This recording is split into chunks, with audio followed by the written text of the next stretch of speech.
Popcorn World.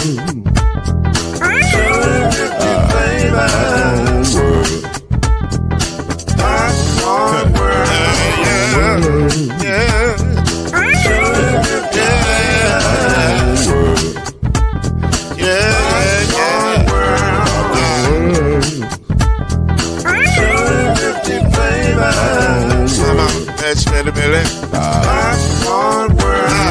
Can I make you groove now? Yes, I can. So you can get this groove in the back of a can. You can make it round the world and it holds in your hand. Popcorn World. 250 flavors gonna make you smile. 250 flavors gonna make you smile. 250 flavors gonna make you smile. I said popcorn make you smile. Ah.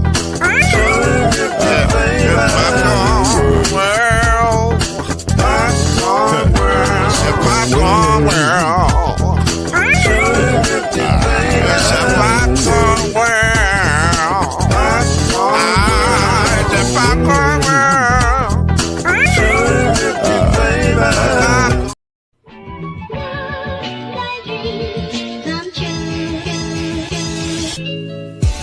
Now it's time for Believe in the ACC with our starting lineup. From Florida State, number 17, Charlie Ward. From Morehead State University, number 50, Lloyd Stan. And from Murray State University, number 2, Kendrick Haskett. Get ready for the best sports show about the ACC in all the land. Believe in the ACC starts now.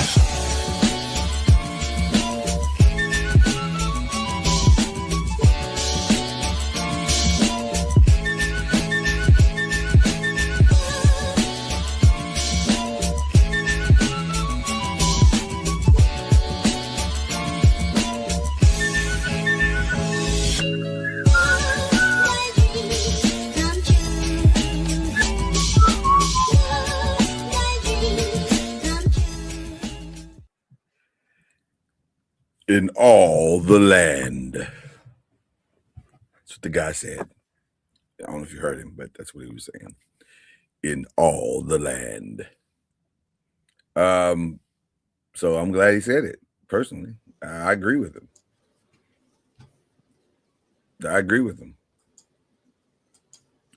Charlie Ward's here. Kendrick Haskett is here. We're both here. We're all here. Although Kendrick's having a day right now, as you can see. That intense look is not him focusing in on the show. It's him trying to figure out, why is my software not working? He will figure it out. He's a smart man. But in the meantime, whilst Kendrick labors feverishly to figure this out, Charlie Ward and I are here, and we are glad to be here. And this is Believe in the ACC. And we will discuss things that relate to the ACC or are around the ACC or had ACC players involved with it. We'll just get into all of it. And I'm excited about that. So we're going to jump around a little bit. And I want to discuss, go back to Monday with Charlie. First of all, Charlie Ward, how are you doing? That is a fantastic shirt you're wearing. What is that shirt about? I got to know.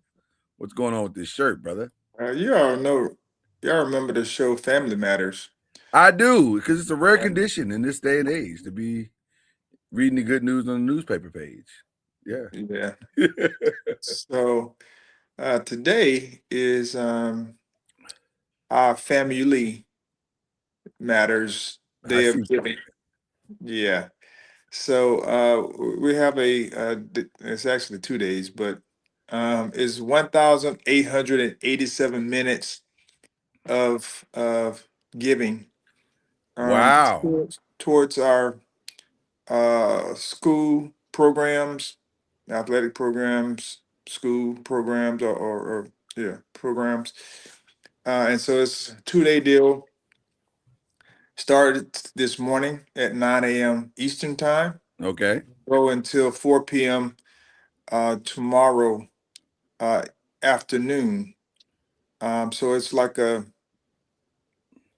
day that they've uh, they've called to give to support whatever programs you would like to support, and throughout the today and tomorrow from 9 to 10 a.m. Eastern time, the program that raises the most during that time period, our Family Foundation is doubling it. So Wow. it's like a match. So if you raise whatever whoever has the most amount during that time, they get a $5,000 bonus. So it's not really a match, but if you raise the most during that time, you get $5,000 bonus for your program. So I just ask everyone, to join. You can go to www.1887strikes. That's with an S.com, and you can hit athletics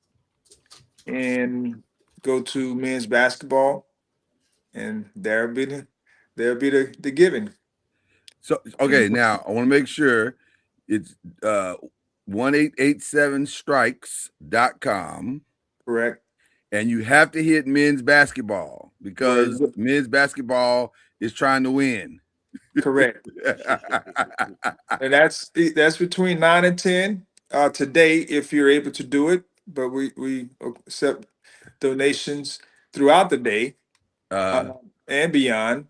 And also tomorrow from 9 to 10. That's where we're trying to win that hour. So Gotcha. if you're inclined to give, and there's no small amount besides zero. That so 9 to 10, that's now. Like that's right now. Yes, that's right Okay. now. So if you're listening live on whatever platform you're listening to, YouTube, Facebook, whatever, LinkedIn, go now and do this now. And then Charlie Ward will be happy. And so will people at FAMU. They will all be Yes. happy that you And did this thing. and you can share it with your friends as well. Okay. Now, is it specifically the basketball team or is it the athletic program as a whole? There is a link for the athletic department, but we're representing men's basketball. So there's a link for men's basketball on there. Okay. See, they almost had me. I almost went and saw the athletics, like, oh, this is it. And then Charlie Ward said, no, sir, don't do it. Go to the men's basketball.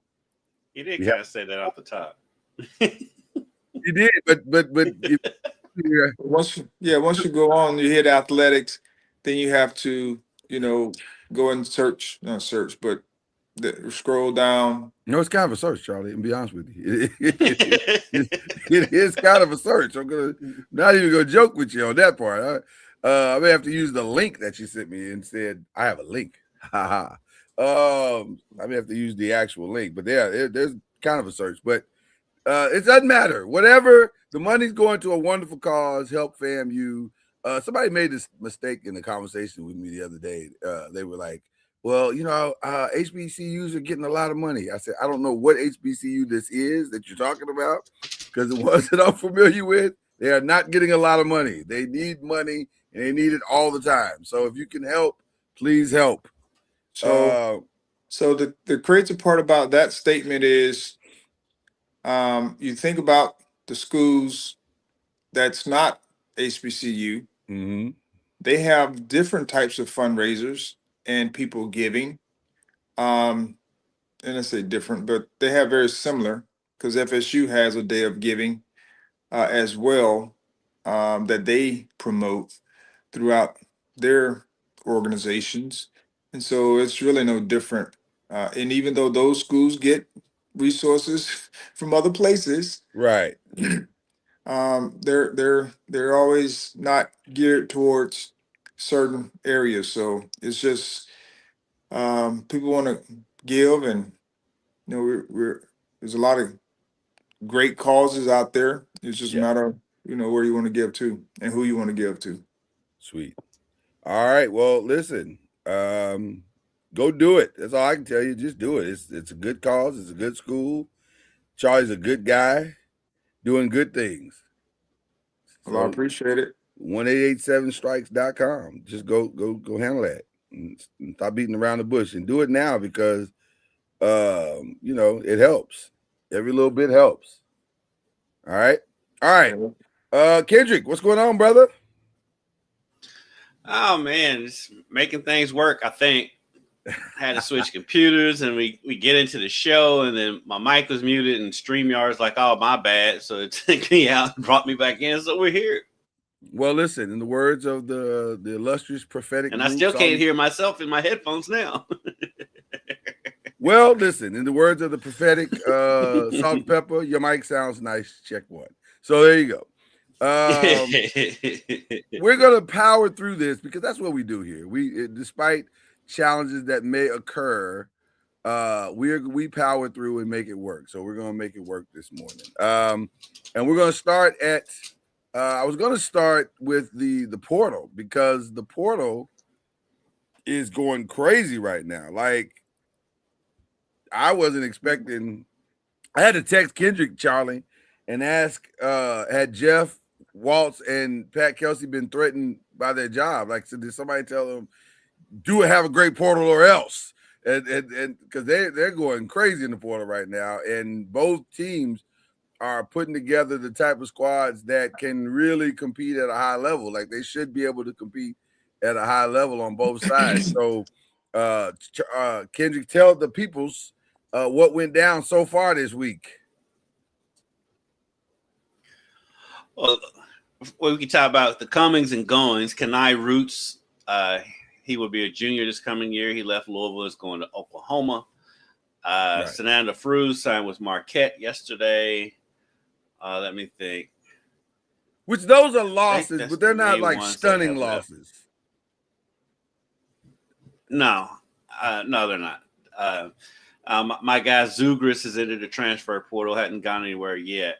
Right. But they were able to sign the kid from Kansas. Who is the number one? Who is the number one? You got the number one portal kid. Transfer portal kid. Burgundy. It's not. I want to call him Ron Burgundy, but that's not his name. It just feels like it's his name. No, it's not. Bungudy. What is the name? I gotta get used to the name. His name it's Flory Bedunga from Kansas. He's the number one recruit in the transfer portal. Here's what he is. He's the defensive player of the year last year for the Big 12. He puts up pretty solid numbers, but what he's known for is being able to hold down the middle. Why is that significant? Because that is exactly why Louisville was losing every single game they played last year. They had no one that could play in their front court consistently. They also got point guard from Oregon. Okay. And which Shellstad, I think is his name. Jack Shellstad or something. Not being kind to me today. Yes. I think yes. Yes. Shellstad's his last name. Yeah. So it's going well, to say the least. It is going well. Go ahead. So we'll see if they can keep it up. Oh, and then they got a commitment to Carter Knox, the highly touted recruit Carter Knox. Yeah, they got Carter Knox yesterday from Arkansas. Knox is funny because So when he went to Arkansas, Louisville was in his final group. He picked Kentucky, and when Cal left for Arkansas, he went with Cal to Arkansas. But his older brother Kevin Knox, who spent some time in the NBA, played for Cal at Kentucky. So all kind of weird angles going on with that one. But Carter Knox is committed to Louisville yesterday. That's on the men's side. Now on the women's side, they got a lot. They got Kyrus Baker, who is Ben Baker's daughter, played at Virginia Tech. They picked up Denia Prawl from Tennessee, who was a McDonald's All-American before she went to Tennessee.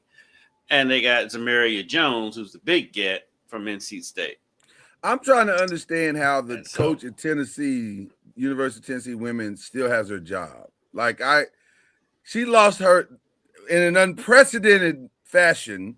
She literally lost her entire team. She is literally starting over from scratch, which is I've never heard of that before. I've never seen a coach lose their entire team and still remain employed. Like I had to go Google her to say, is she still there? Is she gone?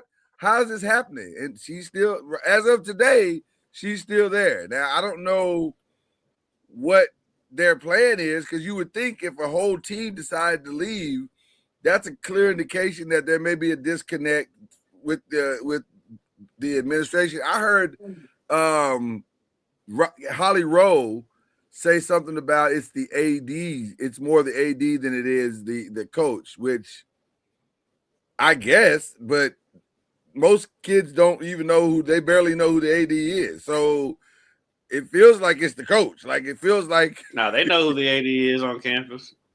Well, Now I the guess kids what know who the AD is. I guess what I mean by that is that their relationship with the AD is not nearly as solid as it is with the head coach. And so you're seeing the head coach every day. You might see the AD every day, but it's more likely you're going to see the head coach, and that's going to have more of an effect on whether you stay or go than unless now here's the caveat.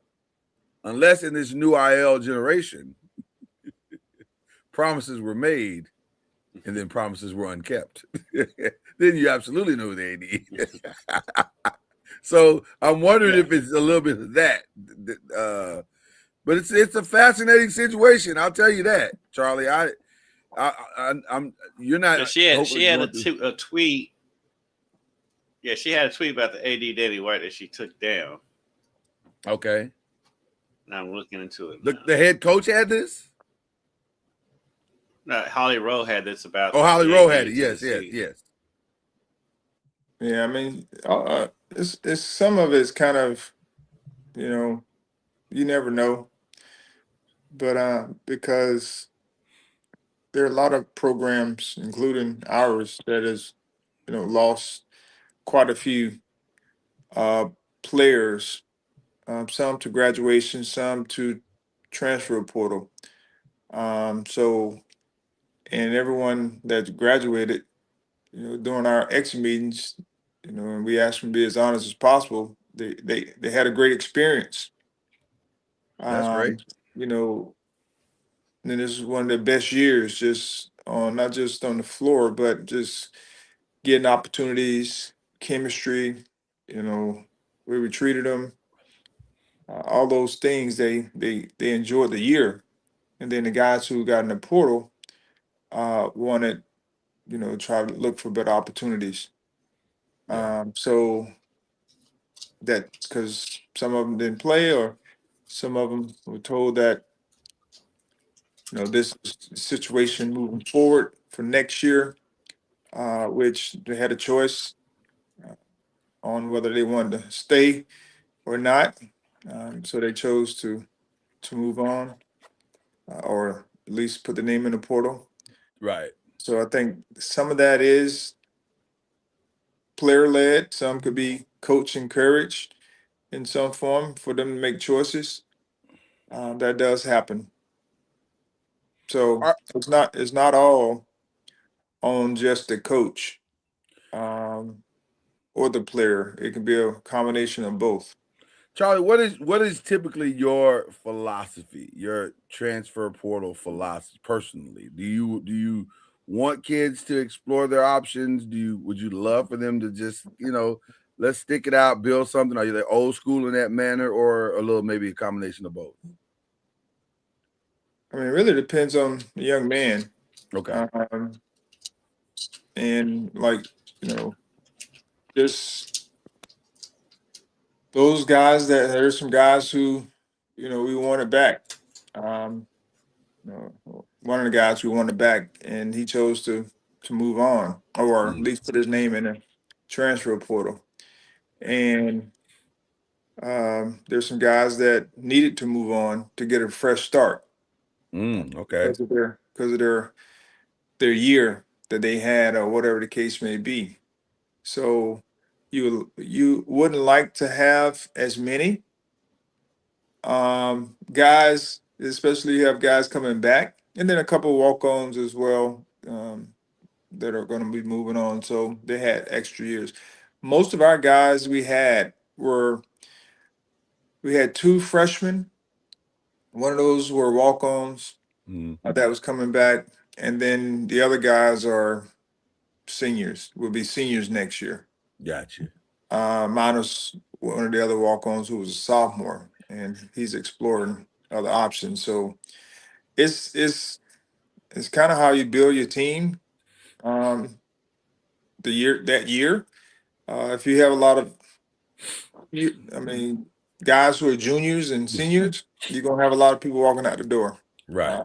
That's just the nature of the beast these days. But in the transfer portal, you kind of now we're looking more to have a more balanced team, guys who maybe have multiple years that you can bring in and look to provide some leadership the following year. Because if you bring them in, you give them an opportunity to play. Some of them may move on, but some may stay just because they need another year. So this is truly a 1-year deal for a lot of these players, because you just don't know. Like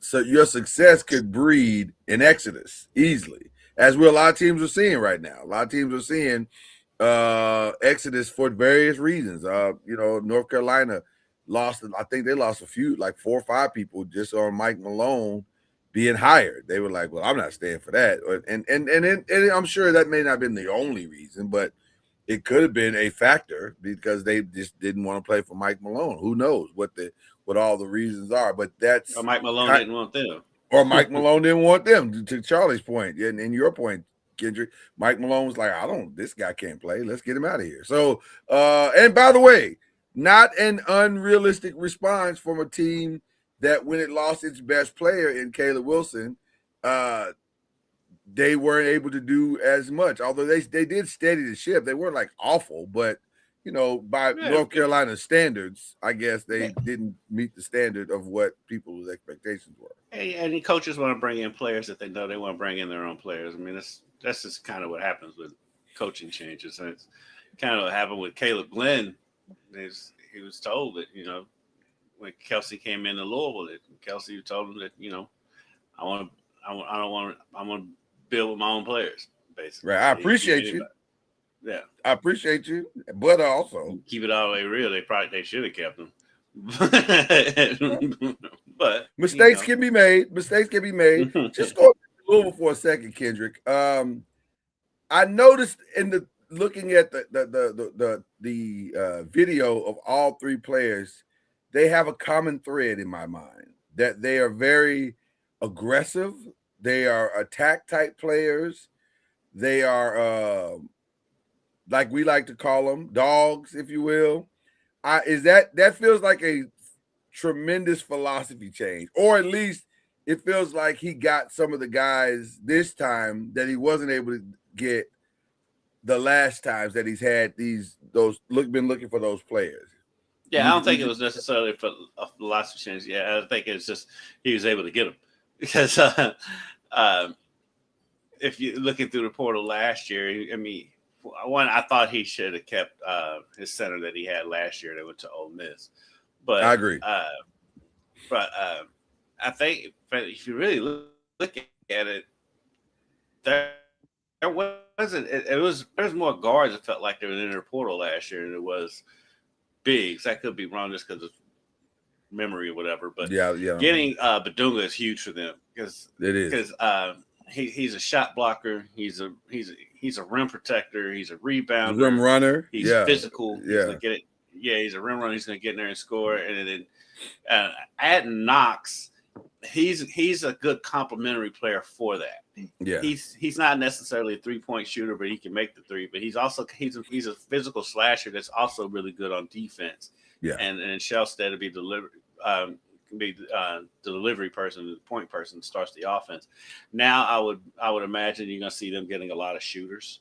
Putting around them. Yeah, they haven't brought in too many shooters yet, so I would imagine they're gonna fill in the roster with probably a couple more bigs and then shooters. Casey Pryor entered the transfer portal yesterday. I don't know if you He saw that. did. I was wondering if he was going to And do so, and Who so, who's Casey Pryor? he is the big kid with the crazy blonde hair. that. Kind of looks like Birdman. Oh yeah. Birdman. Yeah. Yeah, he's applying for a 7th year of eligibility. Why are we And doing this? He with him, he has had injuries. So I'm not as like, what are we doing with him as I am with Denzel Aberdeen. So it still doesn't matter. Yeah. Hey. You ready for him to go, Charlie? It sounds like you're ready for him to go. I mean, it's time to move on. Yeah, 7 years in college is a lot. 7 years is a long time, Charlie. I'm not gonna hold you, especially if you're not getting a degree in law or engineering or medicine. Right. That's my point. Like we're using college as our fallback to just keep going, to play basketball or play football or play whatever sport it is, as opposed to moving on to the next. That used to be the thing. When your eligibility was up, you just moved on, regardless if you had multiple injuries or what. It was just time to move on and do something different. I understand the thought process. Don't get me wrong, and people enjoy college, but now I think they're seeing it more as a job, for a sports job, not for education purposes, but just a sports job to continue to do what you enjoy doing. And that's right, Charlie. That's pretty much what former UK guard Denzel Aberdeen is doing. I mean, no disrespect to the kid because he was a nice kid, but I mean, he played 3 years at Florida, played 1 year at Kentucky. Now he's applying for a 5th year because he didn't play much his freshman year. But let me play devil's advocate just a little bit. That kind of stuff is annoying. But at least with Casey, he was injured. But let me make a case for the other side. Not a strong case, but just the reality. If I had a chance to make any money whatsoever, because I was having a conversation with a former D1 player friend of mine the other day, and he was like, "Man, listen, back in the day, if somebody would have just gave me $30,000, that would have made a massive difference in my college experience." So I get it. I agree. I don't disagree with what you're saying, Charlie and Kendrick. I understand it, but I also get the fact that if I can get anything at all to start off my current college career and post college career, because maybe you take that $50,000 or $30,000 or whatever it is, and you put that in a bank somewhere. It just sits there and waits for you until you get out of school, which is normally not what happens. But you understand what I'm saying. You got to pay taxes on that money, so you really don't get. Well, whatever it is, it's more than what you had if you did it. Most kids graduate with nothing.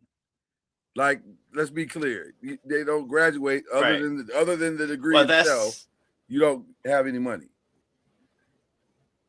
Well, that's the part about it, though. Is like they have such an advantage now. Yeah. Because they do come out with money.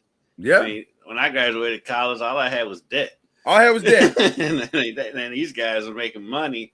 And and then like I heard John Calipari's statement a couple weeks ago.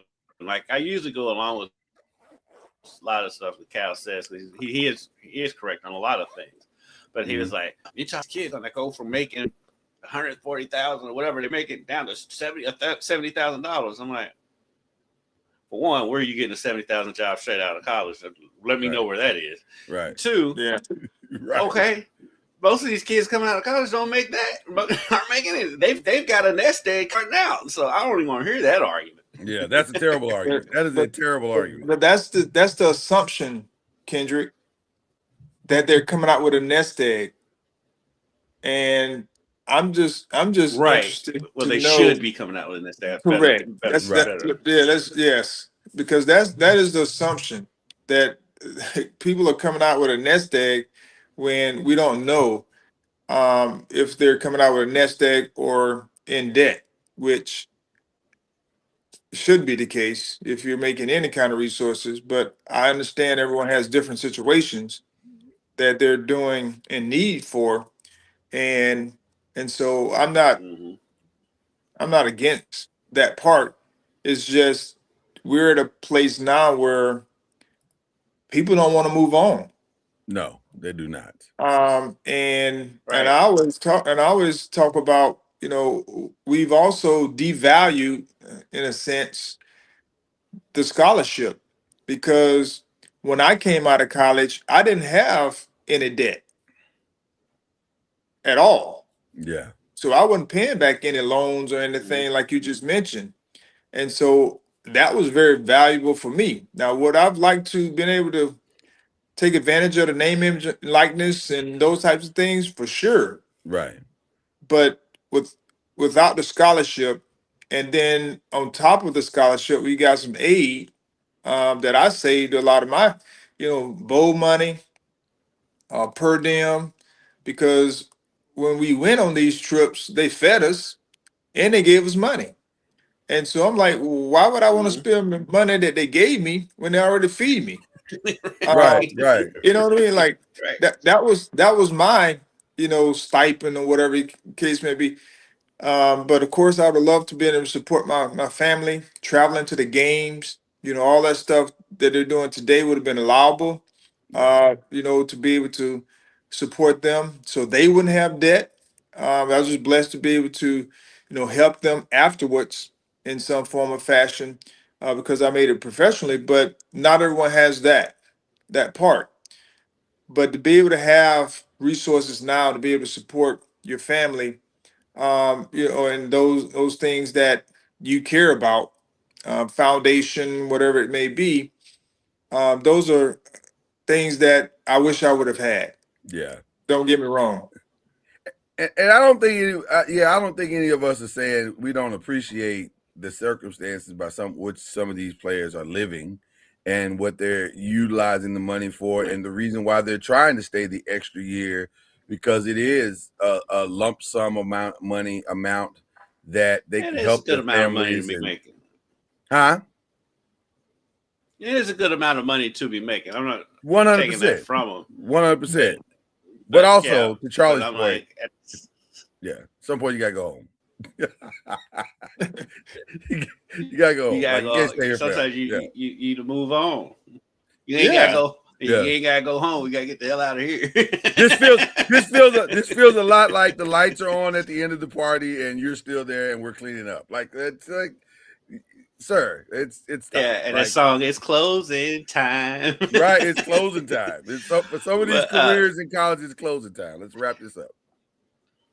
I'm a little bit more sympathetic to the ones who have had injuries. I am sympathetic to that. I am a little bit But the more ones who just want, but the ones who just want to come back, nah, bro. like the Either go on Chambliss to kid. Europe, I will try call to a get spade a it. spade. Like the Chambliss kid, I personally feel like he made a massive mistake not coming out. Like I get the check that you're going to get from Ole Miss, I understand it, and also I think you would have gotten drafted somewhere. Like I think you were good enough to get drafted somewhere, either late first round or second round or something like that. From what I saw in the game that he played in the playoffs, he was great. He was fantastic. So I don't know what you're trying to accomplish at this point, because to stay in college for this, I think this is his 6th year. That seems a lot, sir. Like, sir, you're gonna have to leave at some point. Like, your clothes don't even fit no more. Like, what are you doing? Like, get out. Like, what is happening? I ain't paying mortgages and stuff at this point. Right. You got a whole family now. Like, what are Because we like doing? again, because I go.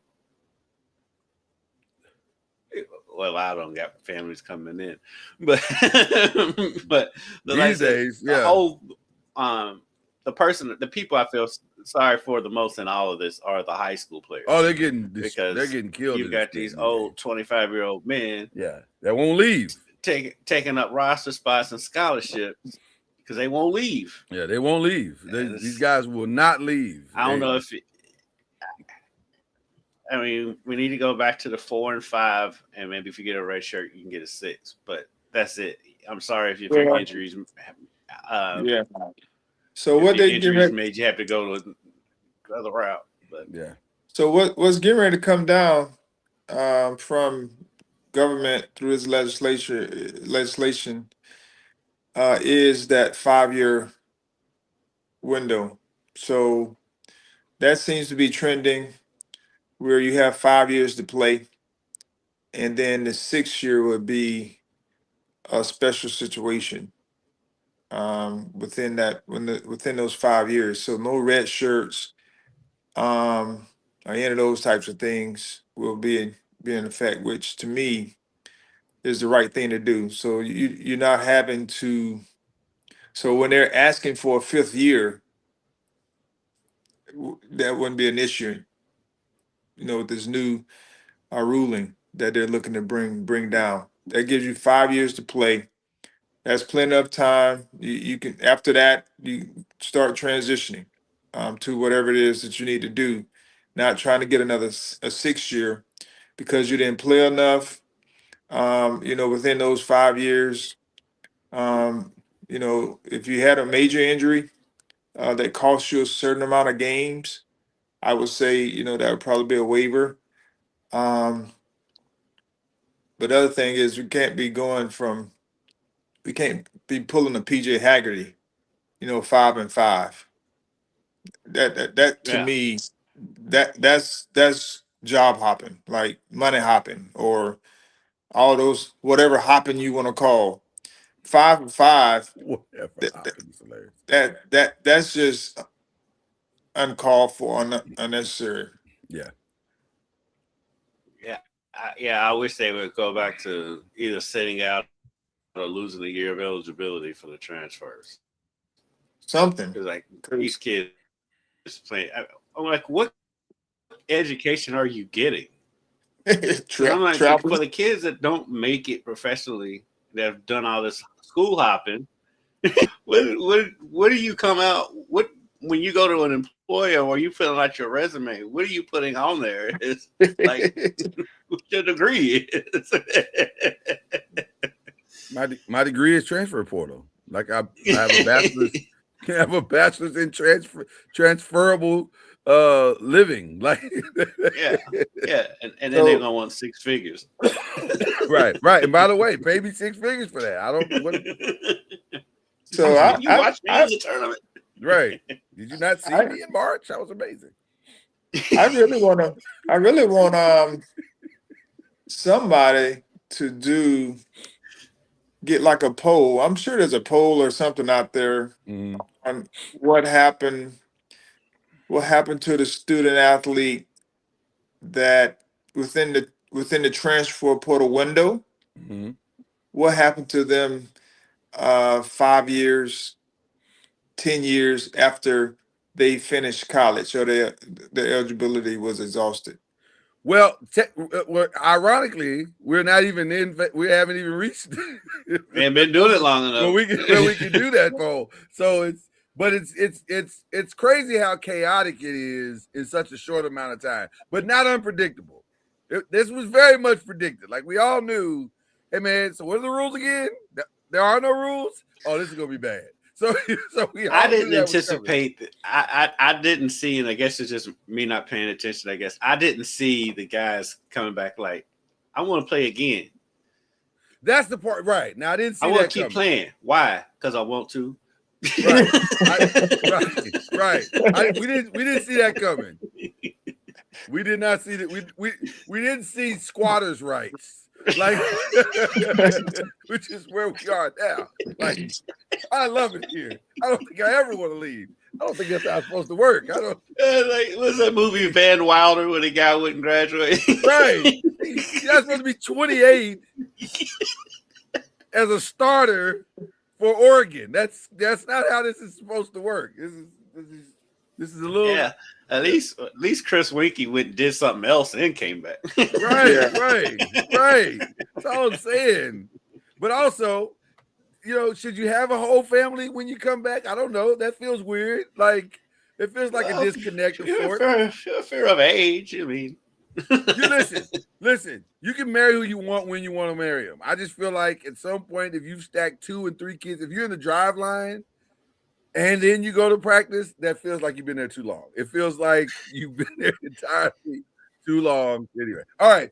Let's get into some other stuff. The WNBA draft went down this past Monday.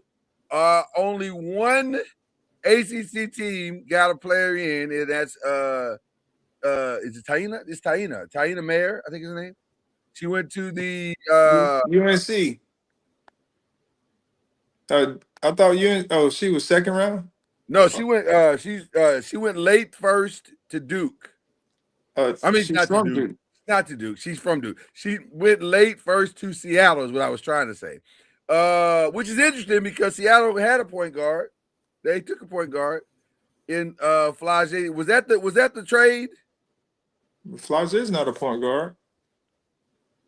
Well, no, but she will be, won't she? Like, I don't know how she is. She a shoot? Does she shoot well enough to be a true shooting guard? She can learn to shoot, but she's not gonna a have point to. guard. Yeah, Flage is a bucket getter. That's what she is. She is a bucket getter. She can score. She has good ball handling skills. So, well, anyway, she was the only one that went in the first round for the ACC. Shout out to the Wings, who, when looking at the landscape of the WNBA, they saw all these tall players. They just saw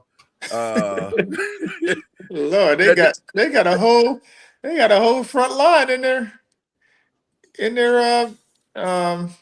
was that? The Mystics? The Mystics the Mystics did fantastic. They went and got every big they could possibly get. I was just thinking the Wings went and they just wanted to keep love together. So I figured that they went a whole different route. They chose love. They chose love over winning, which is fine. I mean, if that's what you want, happy couples, happy wives. Hold on. I think they still win happy wife, happy life. I think they can still win. They decided to go that route. So fill me in on their deal. What y'all talking about? Because apparently Azifud and Paige Beckers are an item, and have been for quite some time. They have been for years. Yeah, of course, they've been dating for quite some time, and so they have. Yes, they have. And what was really awkward, Charlie, is that when it was announced that she would be the #1 pick in the draft over Olivia Miles, who was a probably a better pairing partner, and over our fam, whose upside is insanely high, and over Lauren Betts, who literally just came from a national championship. They went the route of love, and love wins in the end. No, who's that? Who got the first pick? The Wings. She's going to be playing with Paige. They have Cardoso there at the Wings. Yeah, I thought she was still at Chicago. Oh, she's in Chicago. Who do they have? That's the point, Charlie. I don't know. Like they don't. I don't know if they have a big that is as good as the bigs that they have coming in that they passed over, especially our farm, because our farm can hoop, and she's only 19. Well, it's hard. It's hard to go against Azifud. It's not that hard, especially if you. I mean, you talk about everyone needs good guard play, and it's not like they just drafted some drafted a scrub. Yeah, I mean, do you want a couple though? Do you want a couple? Yes, you need a couple. No. And then they just a couple, as in COUPLE, like we're together. That's something totally different. But I'm just saying, this seems like you're setting yourself up for a failure. Like we've seen this in the league already with Dejanay and the young lady that she was dating for years, and that didn't work out. And so then they decided she got traded and then it didn't work out, to be fair. Like she did get traded and then the girl had some problems. But that's always tough. That's tough. That's neither here nor there. Now, to be fair, they did win a national championship together, so I guess it's just a different element that's in the that's just a different element that's in the WNBA that we just haven't experienced in other professional sports. We have not experienced that in any other sport at all. This is very different. And it may Oh, that work we know out. of. It may work out. It may work out. Say I that was we just know of. Exactly. that we know of. So she went first. Olivia Miles went second to which I think she landed in a perfect spot, going to Minnesota to play with Neficia. Like you said, but I don't know if anybody had a bet. Well, two groups had an amazing day. The Washington Mystics drafted, it seemed like everything they needed and then some. And then UCLA came out of this thing looking fantastic. I didn't realize that UCLA's team was as vaunted and as wanted in the WNBA as they turned out to be. But apparently, everybody wanted a UCLA player in this draft. But they had 6 or 7, right? They had some balls. Yeah. 5, I think, went in the first round, and then there was one that went early in the second, I believe. Yeah. I mean, but that's Low the reason key, why and then, that's the reason why they won. right. Yeah. Right. Apparently, yeah. Well, low key was like Kentucky having 4. Overall? Yeah, they had 4 players drafted. So is that a good thing or a bad thing? It's a head scratcher because right. Well, their best player, she went 22. Key, she was the 22nd pick in the draft. Tiani Key, she got hurt during the season and missed a significant amount of time.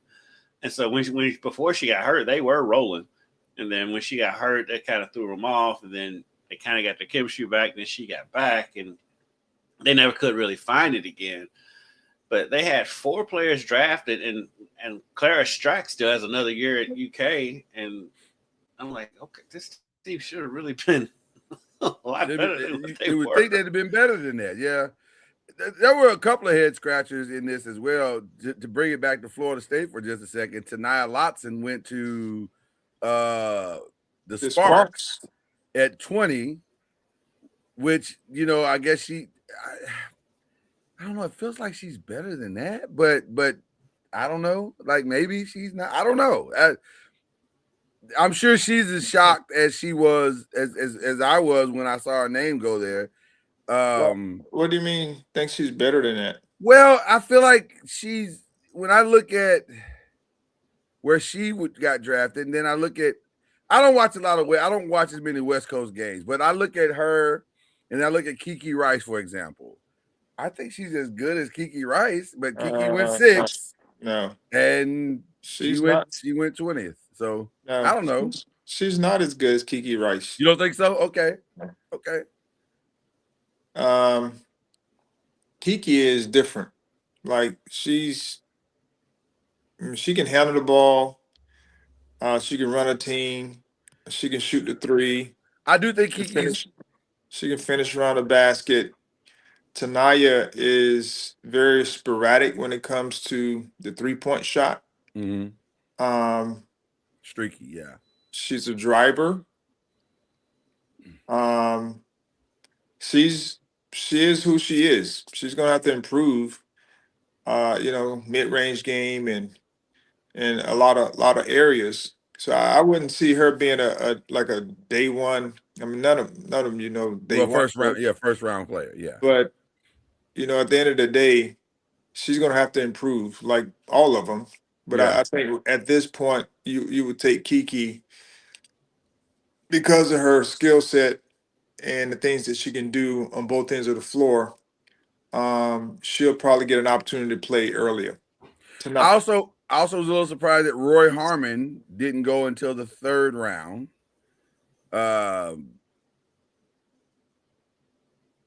I particularly like a lot of the things that Rory does, but she went to the Mystics, so she may have gotten into a better situation than she thinks she did. I think she has a strong chance to make the team, though. Normally, when you get to that 3rd round of players, it's not good for them to make the team. But Rory's a good scorer. Maybe it's just her size. That league can go in the 1st round and not make the team.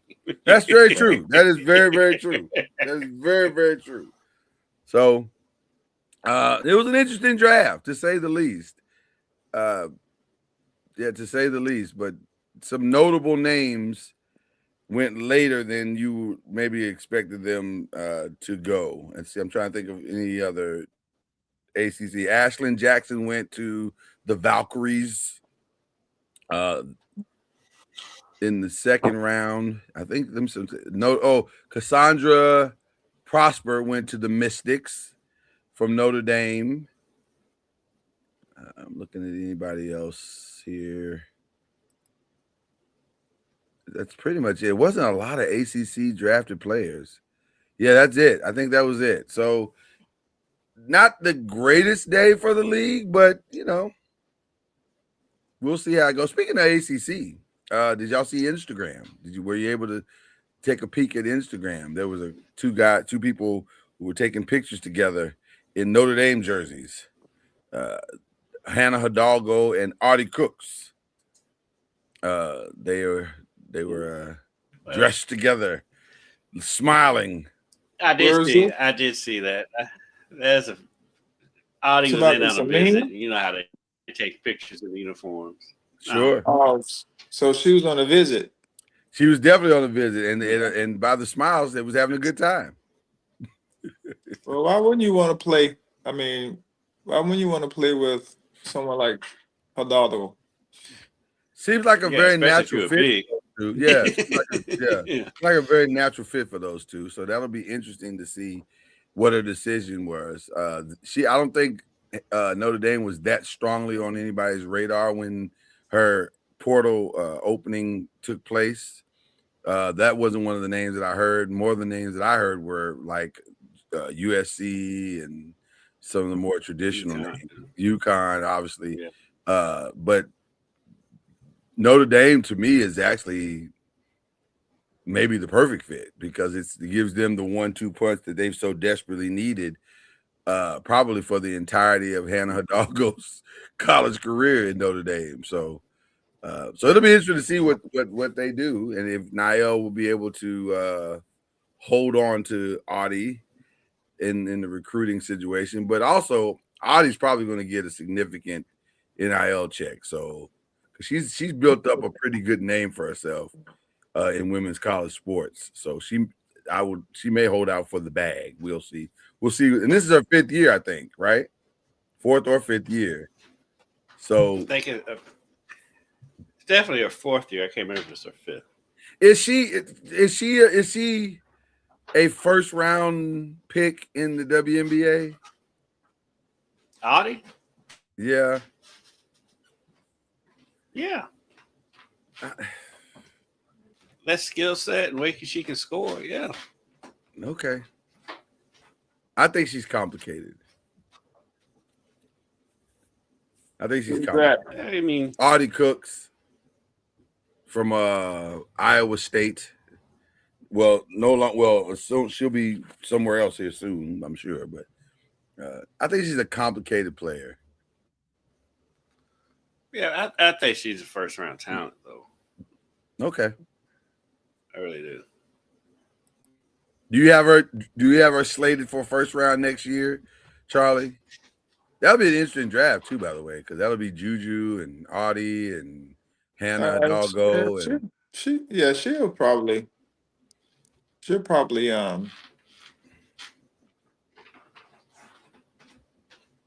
probably go first round. Yeah, she'll probably go first round. Okay. Especially if she's at it doesn't matter. She's gonna be good, whether she's at Iowa State or another school. Yeah. She'll play. She may swing, depending on where she goes. And you also got to go on name recognition. Yes. Oh yeah. She's got the name. You also got to think about name recognition. Yeah, she's definitely got the name. Let's get into some other stuff. Let's get into some NBA. Y'all we'll have some fun with the NBA real quick here. Steph Curry last night was amazing. The play-in has been, as a whole, has been fantastic. Like I'm gonna be honest with you. When they first came up with this gimmicky thing, I was thinking, this is ridiculous. Why are we doing this? And I have to be honest, it's been good.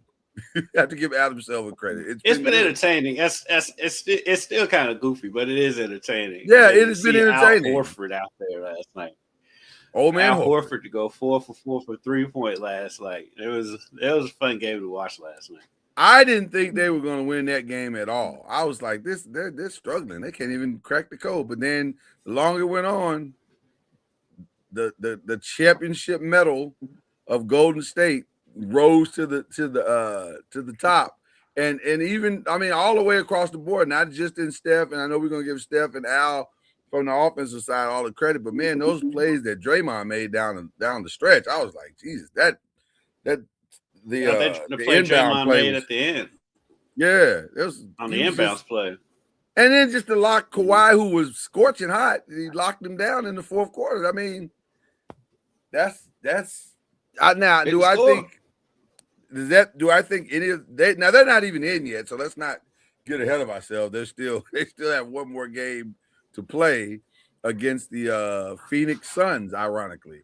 And so we'll see if they can slow down the Phoenix Suns long enough to steal the 8th spot, where they will be rewarded in playing the Oklahoma City Thunder, who, by the way, won last night as well.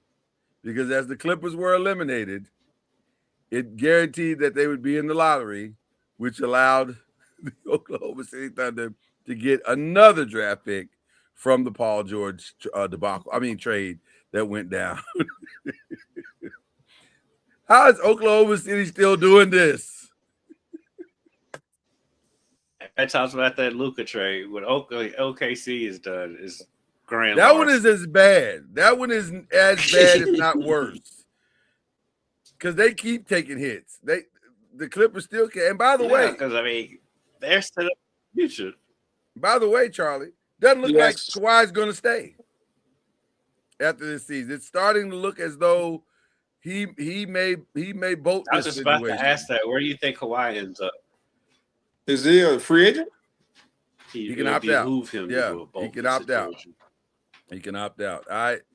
You know what's ironic about the whole thing? He could very well go to Golden State. I can see Golden State saying, we're going to push all our chips to the table on all these old guys. I heard that brought up. And it makes sense. I heard that brought up earlier this week, that him going there. And it makes sense. Let just bring in all these old guys, rally them together for one last hurrah, and let's see what happens. You know? I don't know. Kawhi, how I don't know how Kawhi would fit in a Steve Kerr system, because he's an ISO guy. He is strictly, and they're a movement team. Like they're a movement team, and so it'd be interesting to see how he would fit with them. That's I mean, there'll be some concessions people have to make in order for it to work, and it wouldn't be a long-term deal. So it has to be like 1 year, type of deal, because their styles just don't match. Let's go back to Tuesday real quick. Anybody have a problem with LaMelo grabbing the ankle of Bam Adebayo, causing him to crash to the ground, thereby causing him to miss the rest of the game, thereby giving a window for the Hornets to somehow defeat the Heat and eliminate them from the playoffs? What do you mean? I think it was. Go ahead, Charles. Should have been a flagrant. Flagrant something. They hit him with a flagrant. I don't think there was a flagrant. No, they didn't hit him with anything. No, they hit him with a fine yesterday. That was all. They hit him with a fine. They hit him with a ridiculous fine yesterday, but they didn't hit him in real time with anything. No. Which was more curious? I don't know. It's $35,000 to be exact. I mean, I can see Spoelstra's frustration and thinking he should have been ejected from the game. I don't know if I would have gone that far, but it definitely should have been a flagrant one. And if they did eject him from the game, I wouldn't have had any problem with that either. Yeah, I was pretty indifferent about the whole thing. Like if you want to eject from the game, that's fine. Right. I don't know why N popped in my head. Was injected now. That was weird. if you wanted to eject him, that's totally fine. I wouldn't have had an issue with that. But also, but apparently he's got a history with Bam. For some reason, he likes to trip Bam. Yeah, they dug up old video of him doing that before Right, the ban. right. So maybe he just doesn't like Bam. I don't know. You know, the first one looked far less egregious than that one. The first one, it does look like he just kind of just no, I don't think either one was throwing his. I don't think either one was egregious. I think the second one was. The second one was egregious. The first one I could let him explain that way. The second one, I think they're both totally bad. There has never been a time where I've played basketball, and Charlie, you tell me about your situation, where I thought on the ground, hey, I should probably grab this dude's ankle. Or I should accidentally grab this dude's ankle. It happens. It's sometimes you can say you didn't try, but you tried. Yeah, he definitely tried. Mm-hmm. That's what I'm saying. It was definitely obvious, especially in this day and age where you have cameras and replay, you have everything. So there's no getting away with anything. No way to hide it whatsoever. We used to be able to get away with stuff because they didn't review. Charlie? They didn't have, a whole bunch of stuff that, people did, the tricks of the trade, as we call them. And you could get away with certain things. But in this day and age, with all these cameras and you get a chance to review something, you can't get away with nothing. Can't get away with nothing. No. Speaking of not getting away with anything, the Memphis Grizzlies have apparently reclaimed their franchise from Ja Morant completely. They have shut him down in every possible way. This is the quietest we're going to discipline you I've ever seen in the NBA towards the superstar. Exactly. I hadn't heard anything about it until just now, and I was scrolling ESPN and I saw something. Well, I actually did hear about it, and I was going to bring it up to you. They basically, depending on what you choose to believe, they basically set him down for the remainder of the season. Yeah. And then to bring the final, to use a terrible euphemism, to bring the final nail to the coffin on the final night, Charlie, of the season, where the players were giving their jerseys away to the little children. They told Ja, we don't need you to do that. Keep your jersey. Keep your jersey and head to the locker room, sir. We're fine. I was like, wow, that's hey. If Petty was a franchise, I guess it'd be the Memphis Grizzlies. Like, that is, I look at the micro of that and the macro. It's hard to get players to Memphis. So if that's how you're gonna do it, that's an NBA franchise. So yeah, I guess the opportunity to play the NBA franchise is always going to outweigh some of the antics of that franchise. But also, it's not going to make people, that's like, you're not going to be their first, second, third, or fourth choice, though. Yeah. Like, if you're a player, you're not trying to get, and by the way, couple that with the LeBron saying Memphis sucks. This has not been a good look for Memphis this season. No. I mean, LeBron just said the quiet part out loud. I mean, you've heard players take small shots at Memphis for years. Well, it is awful. It is awful, though. I don't know. But at this point, for both the franchise and for the player, it's time to move on. Yeah, a fresh start. I don't know what Memphis' draft situation looks like, but there's plenty of players in the draft this year. Move on from Ja. Ja needs a fresh start somewhere. Oh, fresh start. Like, the blessing and the curse for this for Ja is that it was quietly done. It wasn't outwardly contentious, so there's not a lot of press related to the situation. So it's and now it's over. Now it is over, and you can now decisions will be made in the offseason that will allow him to rehab his image and his persona and everything that he was as a player. He basically, his body got rest that it probably needed. So it's not all bad. It just looks like really bad. It looks bad, but I think it looks as bad for Memphis as it does for John Morant. So it may just have been a marriage that just ran its course. Yeah. Charlie, did you get a chance to play against Memphis at any time in your career, or were they Yeah. Vancouver when you played? I played in both places. Both places. Okay. What was your experience? They've been in with Memphis a lot longer than if you would you realize. You know what? I agree. I 100% agree. It's not the Vancouver thing wasn't quite as long as I remember it to be, but it felt like it lasted a long time. But it did. I think they've been in Memphis longer than they were. Yeah. Yeah. I think they've been in Memphis longer than they were in Vancouver at this point. Gotcha. What was your experience in Memphis, Charlie?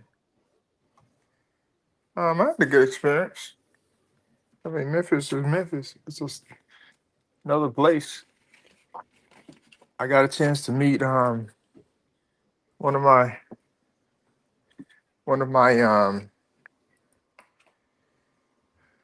mates, not mates, but guy that I enjoyed listening to music wise, Toby Mac. Yeah. Got a chance to meet him while in Memphis. So there's something, and then I got a chance to see the geese. What's the hotel? Yeah. The walk of the Peabody. Yeah. The The Peabody. Yeah. We got a chance to see them. The walk of the ducks. Yeah, and then we went to the rock and roll BB King deal. Yeah. So there's a lot of positives. Okay. It's not all bad, LeBron. Well, it's kind of my thing with that. I'm like if you're LeBron, like when you play the Grizzlies, you only go there twice a year, and you probably in and out. I'm like, what could be that bad if you're only there for a day, maybe 2 days? well, it was twice. It was twice when he was playing. No, it was twice. It's always been twice, isn't it? Because he plays in the West. He plays in the. It was once before that. It was once before that. It was right. always once a year before he went to the Lakers. Yeah, I forgot he plays. It's only twice. I in my head I was thinking they was in the Pacific, but they're not. They're in the Southern or whatever that. I don't even know what the division's names are, but whatever. They're not in the same division. The bottom line, so you're not going to see him 4 times. So no. Wow. Maybe he doesn't like barbecue. Maybe that's what it is. I don't know. Well, speaking of the Lakers, this weekend, the Lakers and the Rockets will take on each other in a KD versus LeBron matchup once again. As we start in the West, Oklahoma City will play the winner of Golden State and Phoenix. San Antonio will play the Portland Trail Blazers, who ironically won their game and got into the 7th spot. Avdija was awesome in that game. He was fantastic. Fantastic. He was awesome in that game. The Nuggets and the Timberwolves are in a very curious game, 3-6 matchup there. I don't know if the Nuggets felt like they were trying to choose the 4th spot and it didn't work out for them. So they ended up in the 3rd spot because they only played Jokic for like a half and they were like, we're fine with the 4th spot. And the team I forgot who they played in the last game of the year, but they were like, nah, y'all go to the 3rd spot because we're not going to show up either. So they ended up winning that game. The Lakers and Houston will play. Your thoughts on what could potentially be the final matchup of LeBron James versus Kevin Durant, gentlemen? I'm excited for it, to be honest with you. I think I do think it's strange that people are calling for a sweep or a gentleman's sweep, and I'm like, I give the Lakers a chance in the series. The Lakers, are they saying the Lakers are going to get swept? Mm-hmm. Most people are, or a gentleman's sweep. Yeah. How's that? They're the ones that most prognosticated. Yeah. No Luka, no Austin Reeves. That's basically the reason. They have the home court. They've been playing Luka, well. no Austin Reeves, yeah. The Lakers have been playing well lately, even without those guys. Mm-hmm. I mean, other guys have stepped up. Be interested to see because Houston, I mean, it depends on how they play. You know, Right. playoffs is playoffs, but I mean, they do have an advantage, but they don't have a point guard. And it has mattered all season long that they don't have a point guard. It has mattered all season long. I don't think it's going to be. I don't think it's going to be a especially in the sweep. fourth quarter. It's killed them all season long. Yeah, I don't think it's going to be a sweep. I do think it'll be. I don't know. You know what? I really don't know. I think I Houston think wins if the the series. Lakers can come out and steal the first one. And it's crazy to say they're still in the first one when it's at home. Right. But that's the reality, That's though. how it's looked at. Yeah, that's the reality, though. It's if they can't steal the first one, then I think it could get ugly. I don't know what kind of road game they have without Luka and without Austin. That's the real question, because that's 75% of their scoring. So it gets interesting at that point. So I don't know. I'm looking forward to all of the playoffs. The biggest thing I'm looking forward to out of the playoffs, more so than any of that, is that Inside the NBA is going to be with us for the entirety of the playoffs and the finals. That's what I'm really looking forward to. Well, they should be rested because they barely used them all year. They barely used them. They are well rested after a long winter nap. So there's that. I like that Detroit has their full squad back and they are ready to go. Philly took the 7th spot. Either Orlando or Charlotte will take the 8th spot. We'll find that out on Friday. If I had to guess, I would say Charlotte's going to get it. Charlotte looks like Charlotte is playing with house money, and they look like they could pull this off. Yeah, I like the Charlotte team a lot. Mm-hmm. What are your thoughts, Charlotte? They're fun to watch.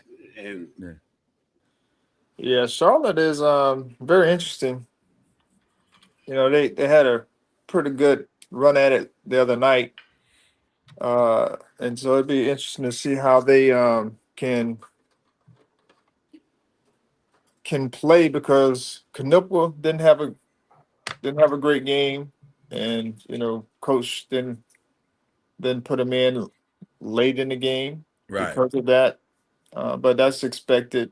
When you're a rookie, you kind of have your moments, and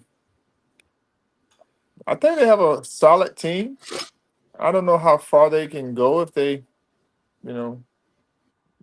they get past. Where are they? I know they won the other night, but this game will be in. They are fighting for their playoff lives to try to get in against Orlando on Friday. And if they can beat Orlando, then they will take the 8th and final spot, and their reward for that will be to play the Detroit Pistons. Okay. Yeah. Yeah, I mean, it's Orlando is they're hit or miss as well. Yeah. They very hit or miss. More miss than hit lately. Yeah. And their biggest problem is they can't stay healthy. Like their key places, they can't stay healthy. Banchero, the Wagner boys, they're just always hurt, and so they can't get any traction, momentum going, and sustain it. Yeah. Yeah, the Wagners have been hurt. I think we looked at it last week, Lloyd. What is it? They played a combined 62 games this year. 62 games or something. Yeah. Like they just never there. But the one that was playing got hurt last night. Got ran into. Yeah. Exactly.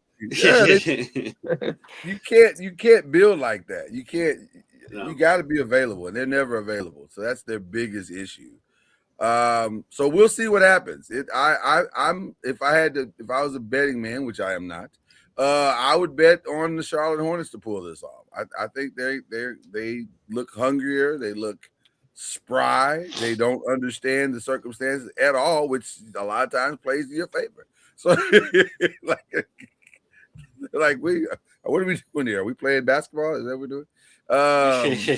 So I think they're going to be fine. I think they'll go out and play blindly, and if they can get Knipple to calm down and just be in the moment, then it could really get interesting. Because I don't know if Orlando has a Knipple plan if he gets hot.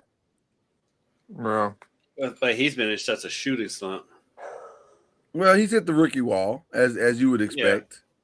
Yeah, as you would expect for him. So, I would like to delay if it's okay with everyone our mock draft, since the draft is next Thursday. We got time for that. But I do want to talk about some of the rest of the stuff, which is there is an interesting situation brewing with my Giants that it appears. Well, here's what's for sure going to happen. They're going to lose a significant defensive player. It's either going to be Kayvon Thibodeau or it's either going to be Dexter Lawrence. It feels like it's going to be Dexter Lawrence. I was going to say, I hadn't heard about Thibodeau. I just heard about Lawrence. Thibodeau's been on the trade the entire time. Like but he doesn't command as much. The reason why they haven't pulled the trigger on the trade is because he doesn't command as much back as what Dexter Lawrence is probably going to command. With Dexter, you can probably get at least one first-round pick. With Kayvon, I don't think you can. I'm not sure you can get a first-round pick for Kayvon because he's always hurt. So, right. Do you have that issue? So it's going to be interesting. I'm a little surprised that they're not wanting to pay him, but also not really, because $30 million for a guy who's not had the sacks and the impact that you would hope that he would have. It seems like a lot of money. Now, to be fair, not all his fault. Roster construction has been very questionable in his tenure as a Giant.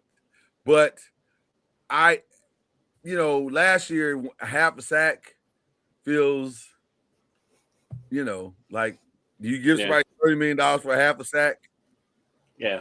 It feels like a lot. Yeah. It's a lot of money for a half a sack. There's a lot of money for a half a sack. So, and I'm all for guys getting their money. I'm always going to be pro player when it comes to people getting their money. But a half a sack seems like not a $30 million investment. Well, that's across the board. I mean, we start talking about people. You look at production. Yeah. And but that's neither here nor there. And he has a more than solid case to say, yes, but I'm catching all the double teams for 60 minutes for 17 games. That's a fair point. So I get it. I just don't know if we should be paying you $30 million for that. Like, it just – and also you can get younger, go get somebody else and save that money and spend that money in other places. So I don't know. This is going to be it has gotten very contentious between he and his and the GM of the Giants, which, by the way, how that man still has a job with the New York Giants is Who's that? far beyond my understanding. No, don't do that. Don't do that. I wish it was still. You don't have to do that, Charlie. That wasn't necessary. I love Gettleman. That felt like a shot, and I'm just gonna be honest with you. It felt like a shot. Oh, I didn't know he wasn't still there. He's been gone. Oh, he's been gone. Been He's gone. been gone for a minute. Now we got Joe Shane, which he has a lot of Gettleman tendencies. I have to be He honest. does have some Gettleman tendencies. But he did get you your running back and your quarterback Well, listen, and your receiver. truth be told, Joe Shane has individually drafted well. The problem is he doesn't draft for what it will fit into. He just drafts the talent. But he doesn't draft it in. And by the way, that may not have been his fault because Brian Daboll, what was his system? I don't know. I don't know what he was trying to accomplish other than he wanted a quarterback. He wanted a great quarterback. I don't know if Brian Daboll is a great head coach. I know he's a great coordinator, but I don't know if he's a great head coach. And so this is the first time in a long time that it feels like there's a real plan. There's a real clarity of what we're trying to accomplish as a franchise, and it looks like it's going to work. So that's why I'm not that upset about the Dexter Lawrence thing, because I can kind of see both sides of it. I wish Dexter well. I like Dex. He's a fun time. He's a good time. But also, $30 million for half a sack is crazy. Like that seems crazy. So I get it. I completely get it. So we'll see. Let's talk about this too. This went down on Sunday, and it. First of all, shout out to the Masters because it was fantastic, especially Sunday. Sunday was fantastic. Yeah, I missed it on Sunday, but I heard it was good. Man, you don't normally have 7 guys who are legitimately in contention. Like they were one shot off the lead for most of the round, and it was really, really good. And Rory almost Rory'd that thing. He tried to. He did everything he could to like, I don't know if I really want to win this. So he bogeyed 4, I think it was, or not double, but he double bogeyed. I think he double bogeyed 4. On Sunday? Yeah, on Sunday. Well, he had already given up a 6-shot lead from Saturday. Right. And then he double bogeyed on 4, which left him a shot back. Yeah, double bogey earlier on Sunday, yeah. Yeah. But then Justin Rose started Justin Rosing. And that's where it all fell apart. Justin Rose came out on fire, Charlie. He hit 7 birdies in a row. He charged up the leaderboard. You're thinking this might be Justin's moment. Like Justin can do this thing. And then he three-putted on, I think, 11. And we were like, okay, just calm down, Justin. You're still right there, brother. You're still right there. You're tied for the lead. And then Justin turned to his caddy on 12 and said, is this the right club? The moment he did that, I knew it was over. Why? Because he was in his head. He was coming off a 3-putt on 11, and he was in his head for sure on 12. Because he gave him the right club. The caddy was like, Justin, this is it. This is the club. He said it may not feel like, and Justin was like, it doesn't feel like the right club. He said it might not feel that way. And the mics caught this. He said it might not feel that way, but it's the right club. But the fact that you're questioning it, that's going to affect the shot. And it most certainly did. He hit a bad shot on 12. He bogeyed that, and he just fell apart. He just completely fell apart. So I hate that because I really like Justin. I wanted to see him get his first major. He was playing well for 3.5 days, and then it just fell apart. It just all fell apart. And then Scotty Scheffler. Yeah, I was going to say Scheffler started Schefflering, and he made a big run at it towards the end. Oh man, I was wondering how he got back in the mix. He started playing like the player he is, like the number 1 player in the world. And I thought for sure he had it until he got to 17, and then he just barely missed that. Yeah. He barely missed that punt on 17. He hits that putt on 17, it'd gone into extras. I was gonna say, I think if he hits that shot, we have a playoff. I think he and Rory are gonna have to play this thing out because and it looked. And by the way, that shot on 17 looked good. Yeah, it was a long distance, but it looked like it was going in. I was like, we might have a situation here. And then Rory once again on 18 was like, let me make it interesting. And he shakes it right, Charlie. Hard right. He's like, oh, here we go. Here we go. Here we go. Here's Rory. So he kept him in. Yeah, I mean, Rory's tee shot on 18 looked like something I would do. Listen, I said, I've seen that shot before. I have seen. Well, there's a couple guys I was looking at. I was like, man, I can go play in the Masters. I can do that. I can certainly do that. There's a couple of one guy was hit a shot that he didn't get off the ground and ended up in the water.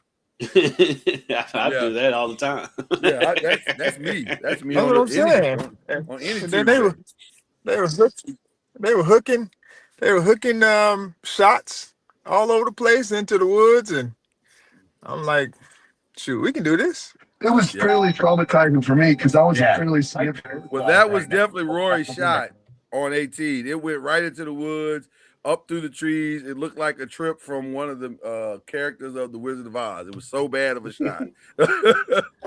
But to Rory's point, it was bad, but also it was just bad and good enough to where he could lift it over the trees, drop it off the backside of the bank, and have it roll within 5 feet of the 5 feet of the hole, which is exactly what he did. I was like, wow. I mean, Rory did both both ends of Rory's game. Yes. The crazy, ridiculous shot that, like, how on earth are you a professional golfer to?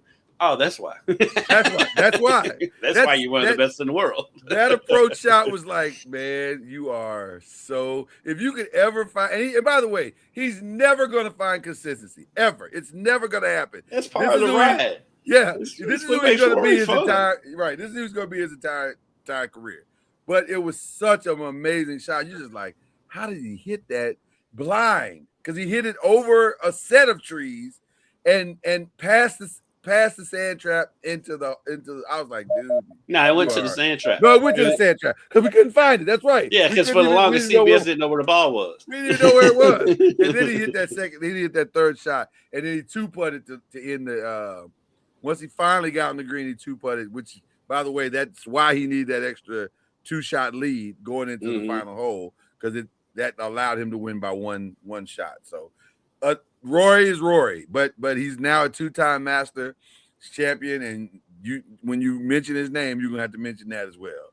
Somebody asked me, "Can you think he can get a third?" Maybe, because he's Rory. I don't see why not. He's Rory.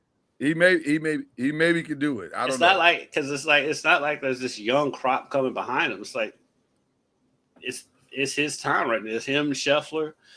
Well, I was gonna say this to you, Kendrick. Watching Sunday was interesting because some of the names that you thought were going to be competitors long term, they were awful. They were awful. Tony Finau, not Justin Rhodes, the other Justin. You know what I'm talking about. JT? Yes, Thomas. Oh, these guys were terrible. They were not. They and then the one guy that said was kind of making a run, Morikawa, he kind of buckled under the pressure. And by the way, let's be clear. A lot of pressure. The Masters is a lot of pressure. JT started out the tournament well. He was near the leaderboard again on Thursday and Friday, and then I didn't watch on Saturday. So I don't know what happened over the weekend with JT. He started JT in it.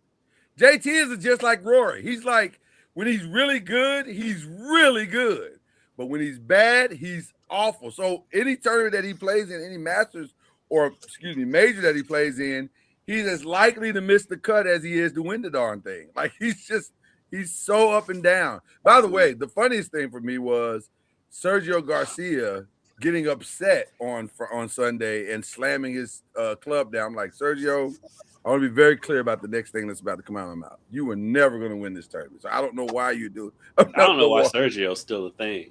Well, because listen, it's easy money, bro. Like it's easy money. It's so much. Because honestly, if Sergio hadn't had his temper tantrum, I wouldn't even know Sergio was in the tournament.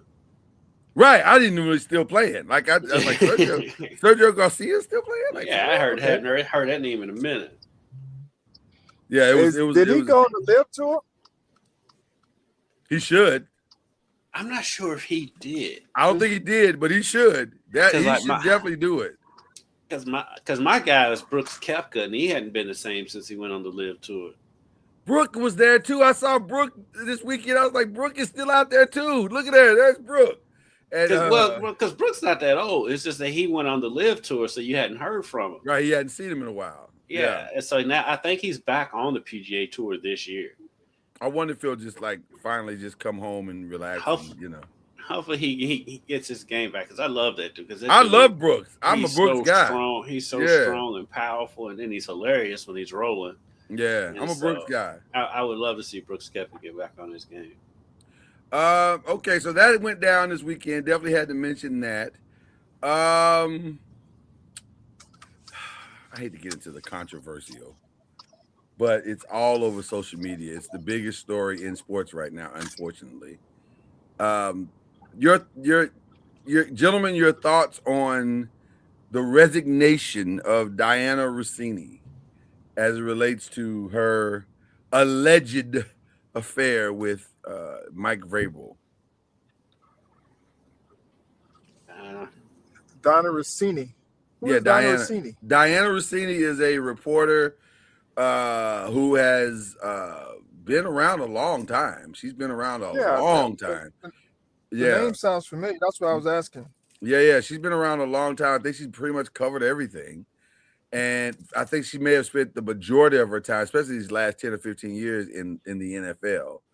And I guess they were at the owners meeting a week and a half ago or some meeting somewhere. And her and Mike Vrabel were sitting around the pool, and they were sitting in a trip in Arizona. I thought they were at an actual meeting. So this was not an actual meeting.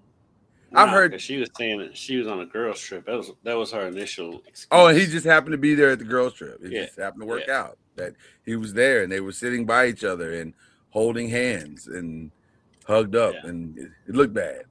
It looked bad. So hold on. Is he married? They both are. Yeah, they both are.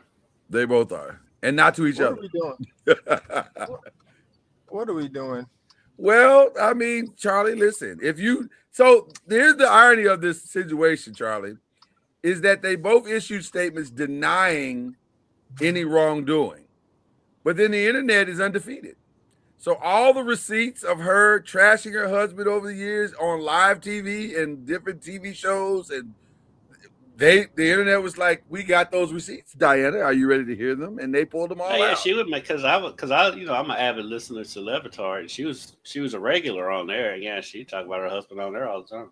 Talk about how unattractive he is, and just a lot of different things came out of it. So I don't know. It's bad. She decided to resign from the Athletic because she said she didn't want to bring more attention to her family as it relates to this, which I kind of understand a little bit, except for the fact that if you said a week ago, you said you were completely 100% innocent in all of this. And so if you are innocent, why do they do that? Why they say they're innocent when they're not? Yeah. That's a great question, Charlie. But I think it's the old Eddie Murphy. It wasn't me. Wasn't me. Yeah. Wasn't me. What are we doing? Well, and it was crazy. It was so crazy, Charlie, because there's literal video of you holding hands and hugging this dude up on the, ma'am. Wasn't me. But I saw the video. Wasn't me. But you were holding his hands and hugging him, and y'all in an embrace. Wasn't me. And it was so bad, Charlie, that the editor of The Athletic, who issued a statement a week ago supporting her, issued another statement saying, hey, we are doing a deeper investigation of this. Because something they add. I think this was before he saw the video. And then he saw the video, he was like, oh, Diana. Wow. And by the way, let me be very clear, and I stand with the women journalists, our peers, Kendrick, who have said very vehemently, please stop putting out the narrative that this is going to set women back and this. No, this is going to set Diana Rossini back. Like, she's got a lot of explaining to do, but women as a whole, this has nothing to do with them. So why would it set women back? Because she broke the code and the blah blah blah blah blah. But there should be no gender standard when it comes to that, because just because he's a head coach, he broke a code, right? So no, regardless of who it is, it's still not the right standard someone should have, regardless of what their position is, whether it's male or female. And by the way, to Charlie's point, I think there should be an accountability for him with his organization and team as well. He should have to answer some questions. We are all talking in common sense. We're all right. You're all right. You're right. But this world, it's that's how it works. I mean, you seeing all the memes and all the jokes and all the stuff is going towards her. Yeah. This dude was married too.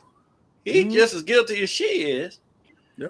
And they was like, well, she was, doing all this for information. I'm like, okay, if that's true, we don't know if that's true or not. If it's true, okay. But the other side is giving her information for that. So they're just as bad as she is. But the woman's the one who's not in that situation. The woman's the one who's always going to get all the vitriol. And let me be very clear. It's more likely that she wasn't getting any information. She just was trying Maybe to spend time with a guy that she liked. Maybe Simple, they like, yeah. yeah. I mean, and they both in the wrong for that, being married people. 100%. But that's a moral issue. That's a moral issue. That's a marital issue, and it's more. And here's the most important part: it's a private issue. and it's also we live in a world where the power is the one that gets let go. Just like we was talking earlier about the transfer portal. Yeah. All you ever hear about is, oh, these kids, they leave all the time. These kids. I'm like, sometimes the kids are asked to leave, and they're told to leave. or suggested that they leave. Like, and the power skates by. Not sure there's a place for you anymore. So I'm just letting you know. So anyway, I get it, but and you know, this is not my favorite thing to talk about, to be honest with you. But it's like the biggest story in sports right now, and so it's almost unavoidable. So we've dealt with it. We can move on now. Is there anything I'm missing as far as sports wise? Shout out to the WWE, who is having their big Super Bowl this weekend in WrestleMania. It's wild to see ESPN doing so much with WWE. They're all in. It's still jarring. Are they? They are. This has got sales wise. They are. I'm like every time I see Greeny interview, I'm like, I wonder what Greeny really thinks about doing that. Well, listen, they're making a lot of money with the WWE. The numbers are through the roof. Although this is a very curious WWE. This is a very curious WrestleMania because the sales are tremendous. They were tremendously down. Now they've done a lot of different things. WWE is in. Go ahead. WWE is in a weird state right now. They are, because like their popularity is getting back to where it was. This is about but then they're pricing themselves out of the market because everything I hear is about how expensive the house shows are and all that stuff. I'm like, you're getting super popular again, but then you're pricing yourself out of the market. And then like I'm hearing all this stuff with Triple H supposed to be leaving, and they're having all kind of issues behind the scenes when their popularity is skyrocketing again. Well, the challenge is exactly totally what you off. said. I'm like half paying attention. No.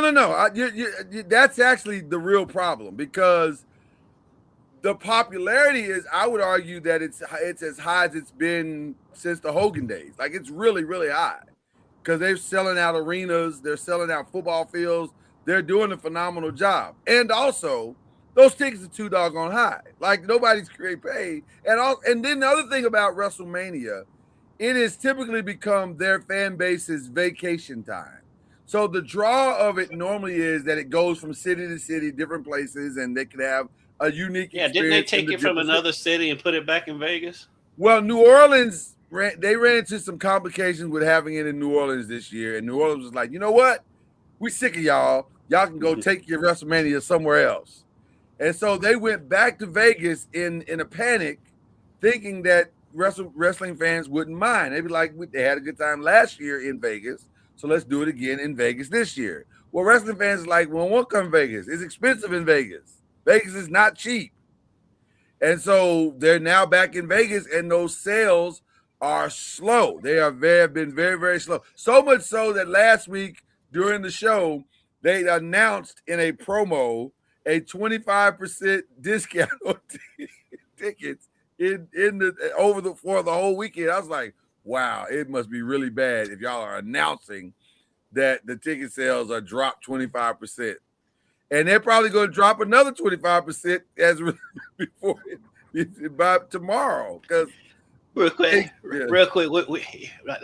you and I can stay with this. I know Coach G, you got to get off our coaches meeting. So thanks, Coach, for joining us. We appreciate you, brother. A pleasure. All right, I'll see you guys. All right, man. All right, man. All right. Always a good time with Charlie Ward. Never bad. But I get most of my wrestling information from the Laboratory show because it's two giant wrestling fans on that show.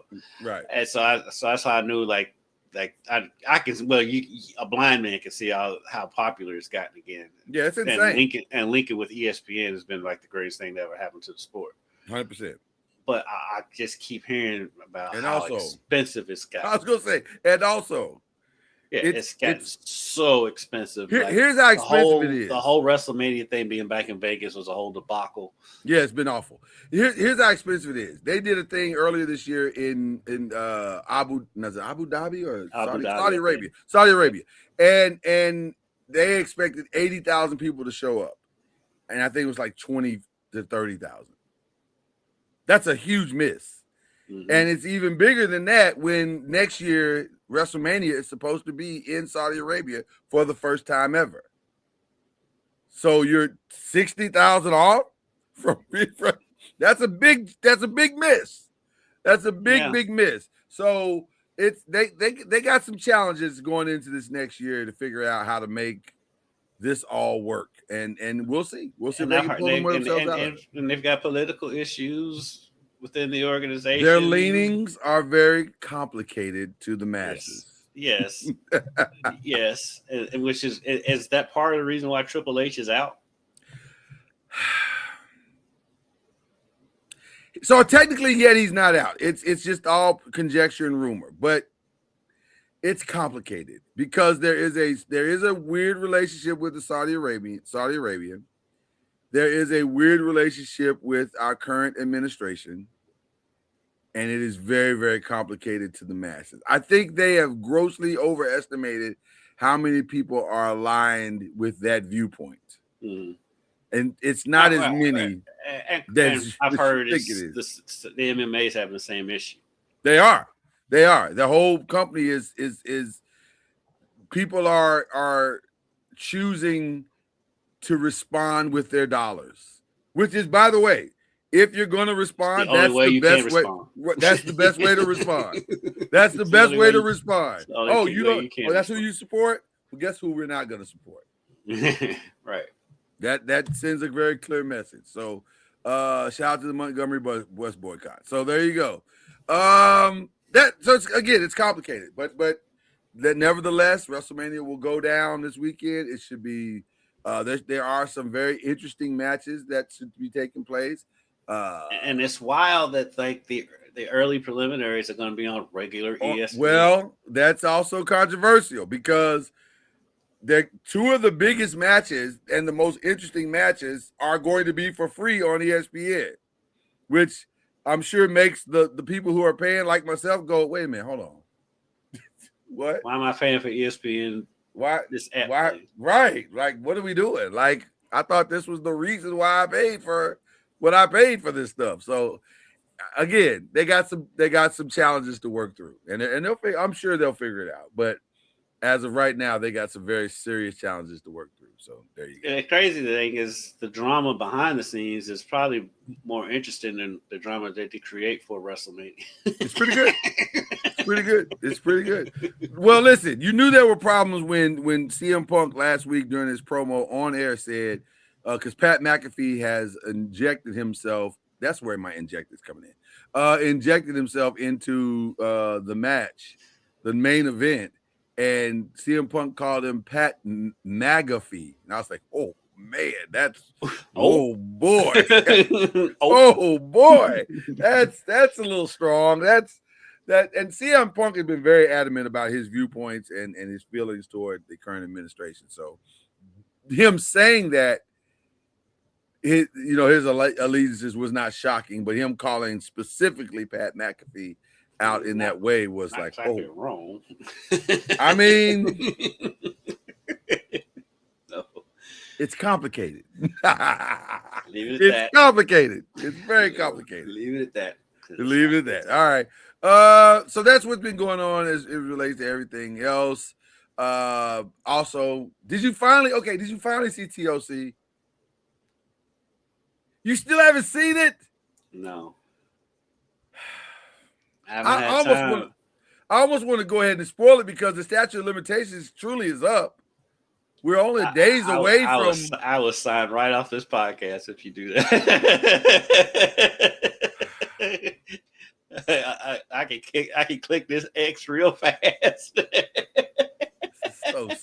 is so sad. When will you be able to see it? Honestly, the way it is right now, it may not be until Sunday. Say again, I'm sorry. Say again. You broke up a little bit. it may not be until Sunday because like I said I got Louisville Kings playing tonight. U of L spring game is Friday. I got to work Saturday. Maybe Saturday night. Maybe. It's good. It's really good because we got Thunder over Louisville on Saturday. And there's some wow moments. There are some legit wow moments. The show, the episode itself is a wow moment, and then there's a couple of wow moments in the episode. So I need you to see it. I need you to go ahead and take care of this. I know you're bursting at the seams. I am, because you and I, we watch it together. That's what we do. I know that's our thing. I know, but that's our thing in this household. I know. We haven't been able to. So. I know. Monday was our window, but we were both tired. She had just gotten back from Vegas, and I was just tired. I can understand that. By the way, I want to give an early shout out to my wife who watched the Masters Sunday with me and was like, it was so funny because she was like, that caddy, why is he carrying a bag? I said, because he's gonna make money carrying his bag. That's the definition of a caddy. Right. That's the point. They can't. I said, well, her thing was he can carry his own bag, and I'm like, no, not to hit good shots. He won't hit any good shots. No, carry that bag for 4 days. 18 holes. Right. For 4 days. And she said, well, I just wouldn't do that. I said, oh, yes, you would. Yeah, you would. She said, why? And she said, why you say that? I said, because the winner is going to get 10%. The caddy's going to get 10% of whatever the winner gets. The winner gets $4.5 million. She said, oh. She's like, oh, well, then I definitely would be carrying it back. Oh, I must have Chelsea Clinton. I must have Chelsea Clinton. Clearly, I've got Chelsea Clinton right here.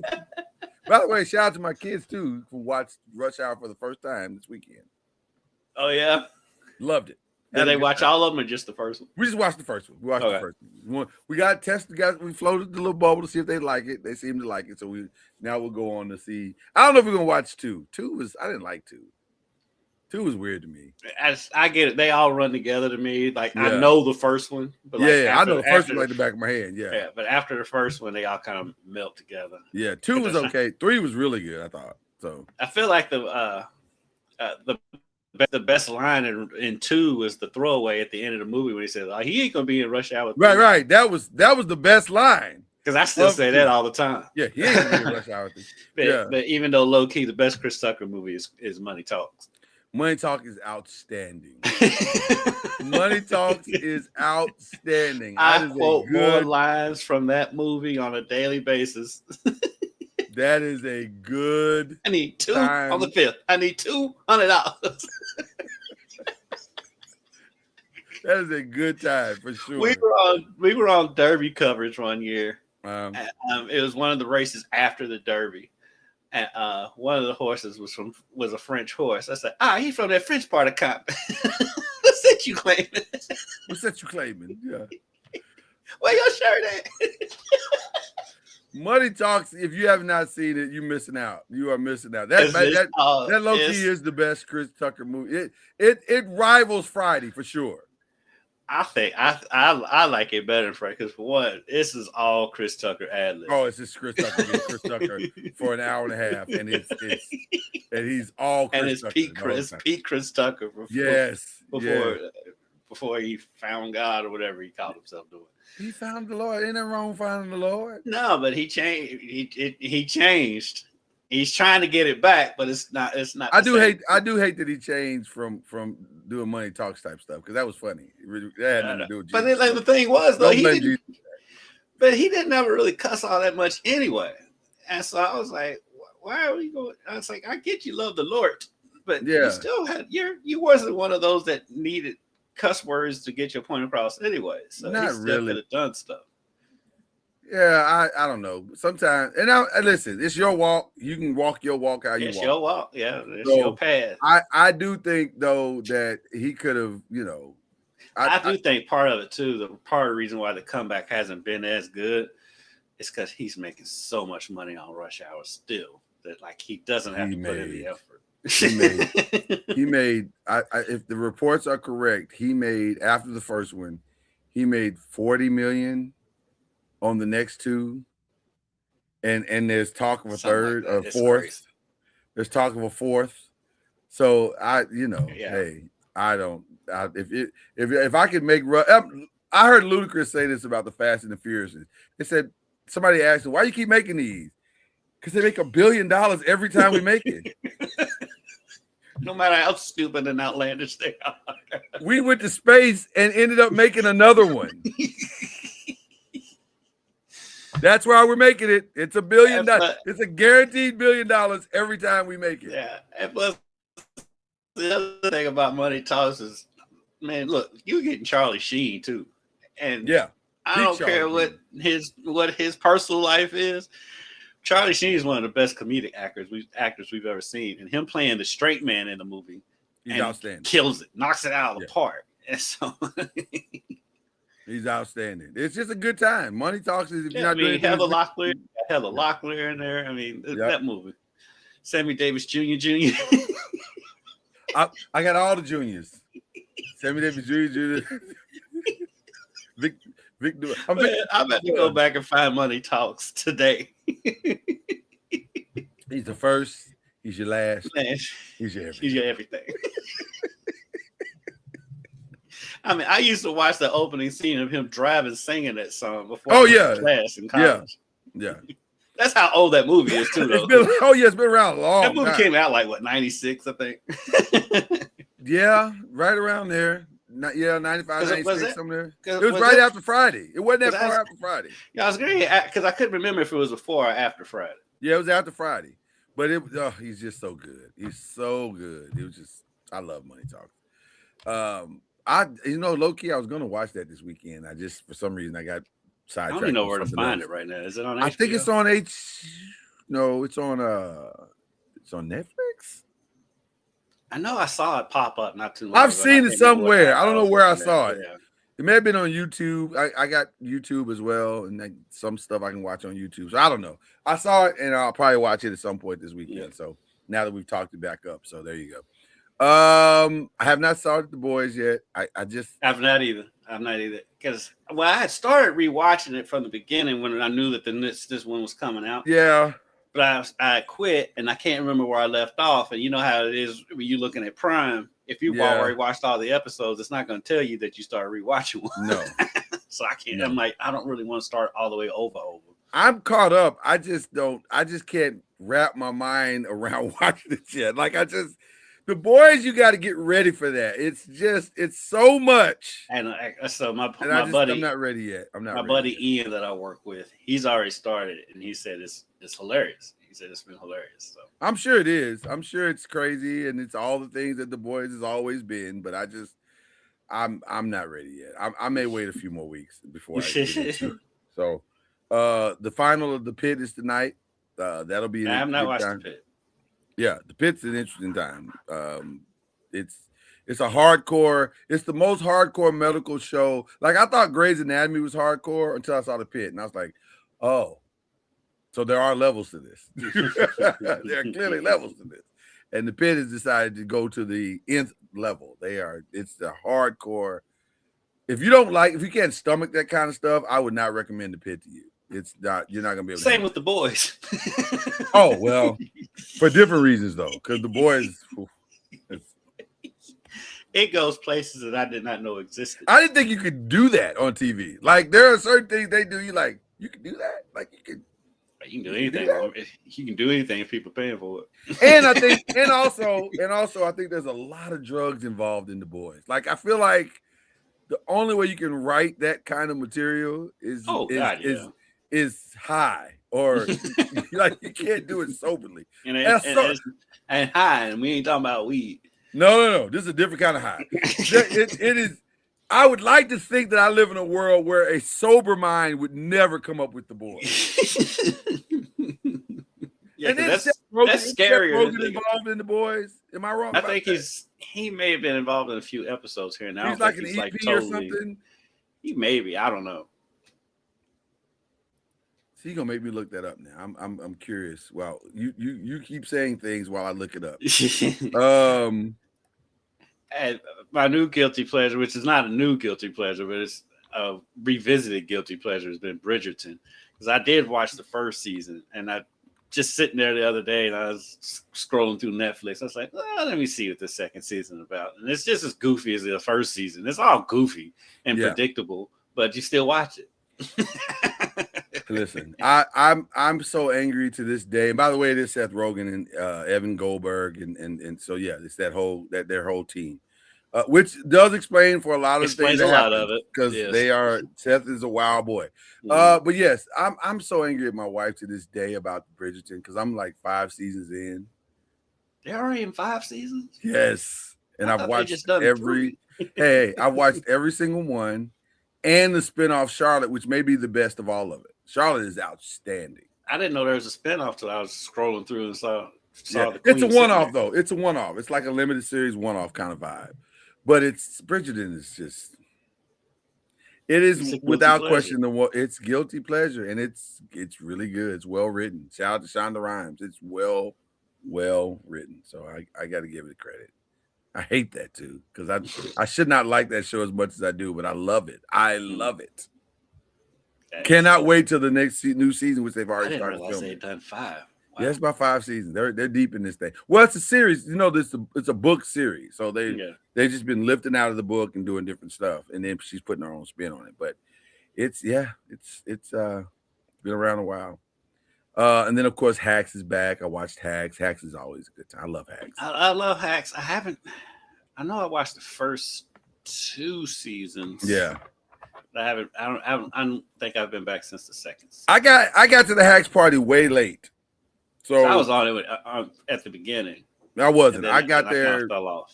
Yeah, I got there. She was in the 3rd season, and I was like, I'm gonna try the Hacks. It felt like a show I would like, but I wasn't sure that I would like it until I watched it, and then I liked it. I was like, oh, it is good. So I'm on Hacks, and then what's the other I'm on? The only thing about Hacks is like it was really funny. Then it got kind of sappy there for a little bit. Oh, 100%. And I think that's kind of when I fell off. 100%. It got weird, and I felt like they lost their way a little bit, which happens in seasons, by the way. But the problem is that the lead actress in Hack, she's so when she masters a character, she masters it. She's so good, and she's so good. Yeah, and like it felt like the storyline kind of went away from her, and I'm like, why are we doing this? Right, and then and despite that, she still won an Emmy. Like whatever you give her, she's gonna do it at the nth degree. She's kind of like a Meryl Streep kind of vibe. Like she's got that kind of talent. She's really, really talented. So anyway, she's Hacks is back, and then there's another one that on HBO that's not HBO, on my food shows. In addition to TLC. I'm watching American Culinary Cup. Had a major upset last night, crazy upset. So they voted a girl. And they said this girl is the most likely to win the thing. We think she can win it. Her competitor said she's the one to chase. She's the best of us. And then she lost last night. Like she got put out. I was like, wow, that's crazy. So I love that, and I love what's my other one that I'm watching? Oh, they introduced my other show that I love, MasterChef, last night. So they're back.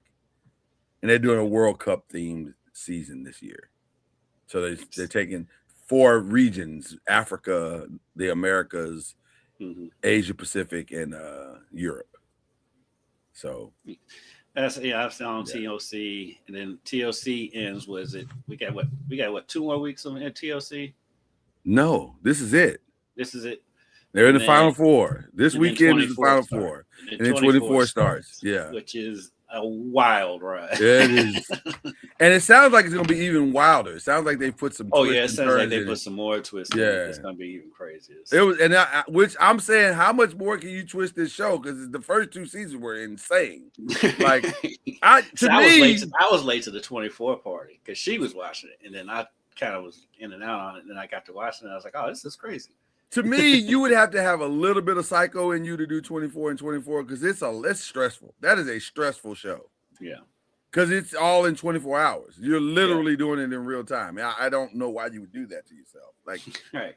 And the money, with all due respect to the money, it's not that much money to be doing this to yourself. Like this is a weird decision you're making in life to do 24 and 24. Well, I mean, the money is what they win, but I mean, they're paid to be on the show, so I'm sure. Yeah, but even that to stay up 24 hours cooking at that level with that level of intensity with no sleep, I just feel like there's better things you can do with your time. Like I just feel like there's better options out there. But like, But I'm gonna watch. I'm gonna watch it, and when I look at it, because it's there's mainstays on all of those shows. Sure. So I'm like the common sense of me kicks in. Yeah. I'm like, okay, they're getting paid. They're probably 100%. 100%. They got named like the first year they did 24 and 24. They advertised it as new chefs, but then they brought Stephanie Izard in. I was like, oh well, Stephanie could probably win the thing, but then she was out in like the first 10 minutes. I was like, oh wow. Stephanie Izard's out in the first 10 minutes. Jesus, like what kind of show is this? Low key, I think that's what draws me to the show, and you and I are kind of the same on stuff. Is probably what draws you to the show. I like shows where anybody can get it. That's why I love it. I love the Wire. Main characters can get it, just like some off-brand character can get it. That's what makes TOC so good, because you don't know these food shows so good. You do not know, even if you don't know anything about the chefs. Because really coming in, I don't know anything about except what they tell me for the ones I haven't seen on the shows. Yeah, and so the ones that are like, these are the legends. I'm like, okay, if you say so. And so if you're watching a new TV show, these are the main characters. And they can get knocked off, and like all the legends on TOC got knocked off in the first round. It didn't take long. It did not take long for them to go home. I don't think they understood it. We've talked about this a little bit. I don't think they understood what they were getting into until it was too late, and then it was because they thought a couple of them thought they can come in and just win on reputation. Yes, I am. Yeah, I am. And so if you haven't seen the if you don't know what we're talking about, TOC Tournament of Champions.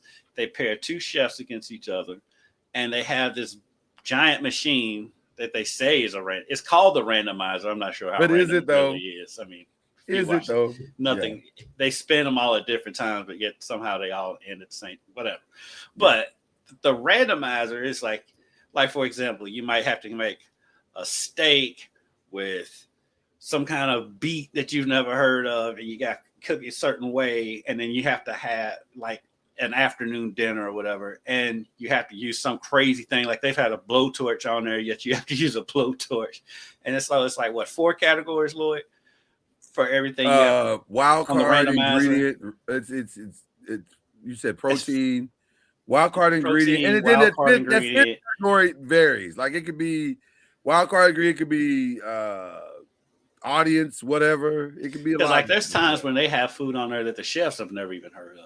Listen, that's why you gotta watch. Jesus, and so get caught up, Kendrick. Using the randomizer and what the randomizer produces, what you have to do. Yeah. The more you stick to what's on that randomizer, the easier it is for you to win. And like a lot of the top chefs, they come in there and they're like, "I'm just gonna do my thing." No, if you don't use that randomizer, you out. You're out. It won't be close. It won't be close. And it's a blind taste test, so the judges don't know who they're voting for. Right. Just this coming across not waiver wire, but the wire right now. Adam Schefter is reporting that restricted free agent kicker Brandon Aubrey has until Friday, which is tomorrow, to sign an offer sheet with another team. If he doesn't, Dallas retains its rights for the 2026 season. With time running out and no offer forthcoming, it appears that Aubrey now looks destined to remain with the Dallas in 2026. Now, this does not in any way, shape, or form change the negotiations for him and the Dallas Cowboys. He's still going to, if I was his agent, say, we're still getting our $10 million. We're going to be the highest paid kicker in the NFL, as he should be. Are you a little surprised that no one made an offer, though, to him? Not really, because I am, but I'm not, because $10 million is a lot for a kicker. It's a lot, and so even for a kicker that can kick like him. I'm not even as much as Dallas gets on my nerves with how they negotiate stuff, which is they're great at finding talent. They're not good at keeping it because they don't know how to negotiate. Right. I'm not too mad at them about this one, because and it's the catch-22, because I look at it as like, okay, I've done my part. I earned this money. I should get this money. But at the same time, you play a position that does not command that salary. I mean, like $10 million. There's a reason why guys have never made $10 million as kickers. Right, because I can go pay $1 million and get another year. Right, I don't need I to can pay sit that. here and watch the XFL, which you just came out of, or the UFL, where they call it, and get another one. I don't. You know what? The kicker for the Louisville team is pretty good. I don't know if he's going to get the whole 10. I think he's going to get the highest paid, but that gap is significant. Like I think the highest guy, especially when and keep it all the way real, he missed some kicks last year. He did. He didn't have as great of a year last year as his first couple of years. And I'm not talking about the long ones. Like he missed some easy ones. Yeah. Easy for him anyway. So right. $10 million is a lot to pay a kicker. I can't pay $10 million. That's a lot of money. I love the kid, and I think he deserves it. But if I'm a GM or an owner, and in a salary cap sport, you can't pay $10 million for a kicker. Is crazy. My kicker and my backup left tackle make the same amount of money. I don't think that's how it's supposed to work. No. But I don't know. No, by the way, in fantasy, he's amazing. I love him to death. He's been fantastic. Yeah. I mean, you're getting like 6 field goals because he's kicking from 60. He's great. I love him. He's been outstanding. But that's an interesting story to see. We'll see where that goes. Okay, so we will do our mock next week, and we'll have some fun with that. It'll have a really good time with that, as a matter of fact. With that being said, may be a game time decision because I'll be in Derby coverage. Well, so I was thinking we're getting close to that. So I also have some stuff going. Listen, it may have to be the week after that the draft's already over. One or two things are going to happen next week. We're either going to do a mock draft or we're not. And by not, I mean we're not going to be here. It could go either way because depending on both of our schedules, this is where we are. Derby season is really weird for both of us. So we'll see. We'll play it by ear. We'll see. But if we don't have it, then you know where the draft is. You know what's going to happen, and we'll just have a lot to talk about the next week. So there you go. All right. With that being said, always have a lot of good options. So I'm interested to see. I feel good about this draft all the way around. There's a lot of good players in this draft, and substantive players that can come in and make a contribution. So it's going to be hard for people to get bad grades in this draft unless you reach for stuff that you shouldn't be reaching for. And whoever reaches and gets Ty Simpson in the first round is going to get a bad grade in the draft. I would have to agree because I feel like he should fall to you. Yeah. And I'm not even 100% sure he's the guy. I feel like maybe Taylor Green might be better. Might be a safer long-term product. And I like Ty Simpson. I really do. I really he's do. Fine. I'm indifferent. I think the O-line kind of let him down last year. Yeah. But also, if you go into a bad team, that's what O-lines do. And have a bad O-line. Right. So that's why they're there. The O-line's going to let you down in your first year. And so, I mean, it's just what it is. So, I don't know. I'm indifferent to him. I don't know what he is, to be honest with you. I understand Dan Orlovsky's love fest for him. And sometimes that's like money right. Sometimes that's to me is the death knell. Like if Orlovsky really loves you, then that probably means you're not quite as good as advertised. But we'll see. All right, who you shouting out before we get out of here, man? We gotta get out of here. Yeah, we gotta get out of here. I actually got 3 shout outs this week. Ooh, I like 3 shout outs. Let's go with it. First shout out goes to the University of Louisville softball team. Last night they played a marathon against Indiana. If you know softball 7 innings. Mm-hmm. They won in the bottom of the 10th. Oh wow. They got a walk-off single in the bottom of the 10th to beat IU. Game ended after midnight. Started at 8. So shout out to them. Shout out to the Louisville Kings, especially my cousin Mo Owens, who's defensive backs coach for that team. He had the funniest line I've ever heard from a football coach is if you didn't see the game, they lost on a penalty because they got that was rules. Crazy. And he was like, I've been coaching football for 25 years and never lost a game. Lost a game where the other team did not score. Did not score a touchdown, which was exactly what happened. They lost the game on a penalty in the end zone. So I know it was a bad call on top of it. And so that, and then what was my third shout out? it was Louisville. Oh, shout out to the city of Louisville for in 2028 will be the home of the Olympic trials for the United States gymnastics. Nice. So shout out to the At city. the Yum. Will this be at the Yum? At the Yum Center. So Nice. Shout out to them. That is a big get for this city to get. I would say so. Gymnastic trials here in Louisville. That's what the Yum Center was built for. And so I would say so. Shout out for them. That is and the Yum Center is built in a way to where if they wanted to swim trial, because we always thought they was going to eventually get to swim trial. So the Yum Center is built to host swimming too. But they got the gymnastics, and I think it's going to be a great crowd out there. It's going to be great for the city. So shout out to the city of Louisville for being able to attract something like that.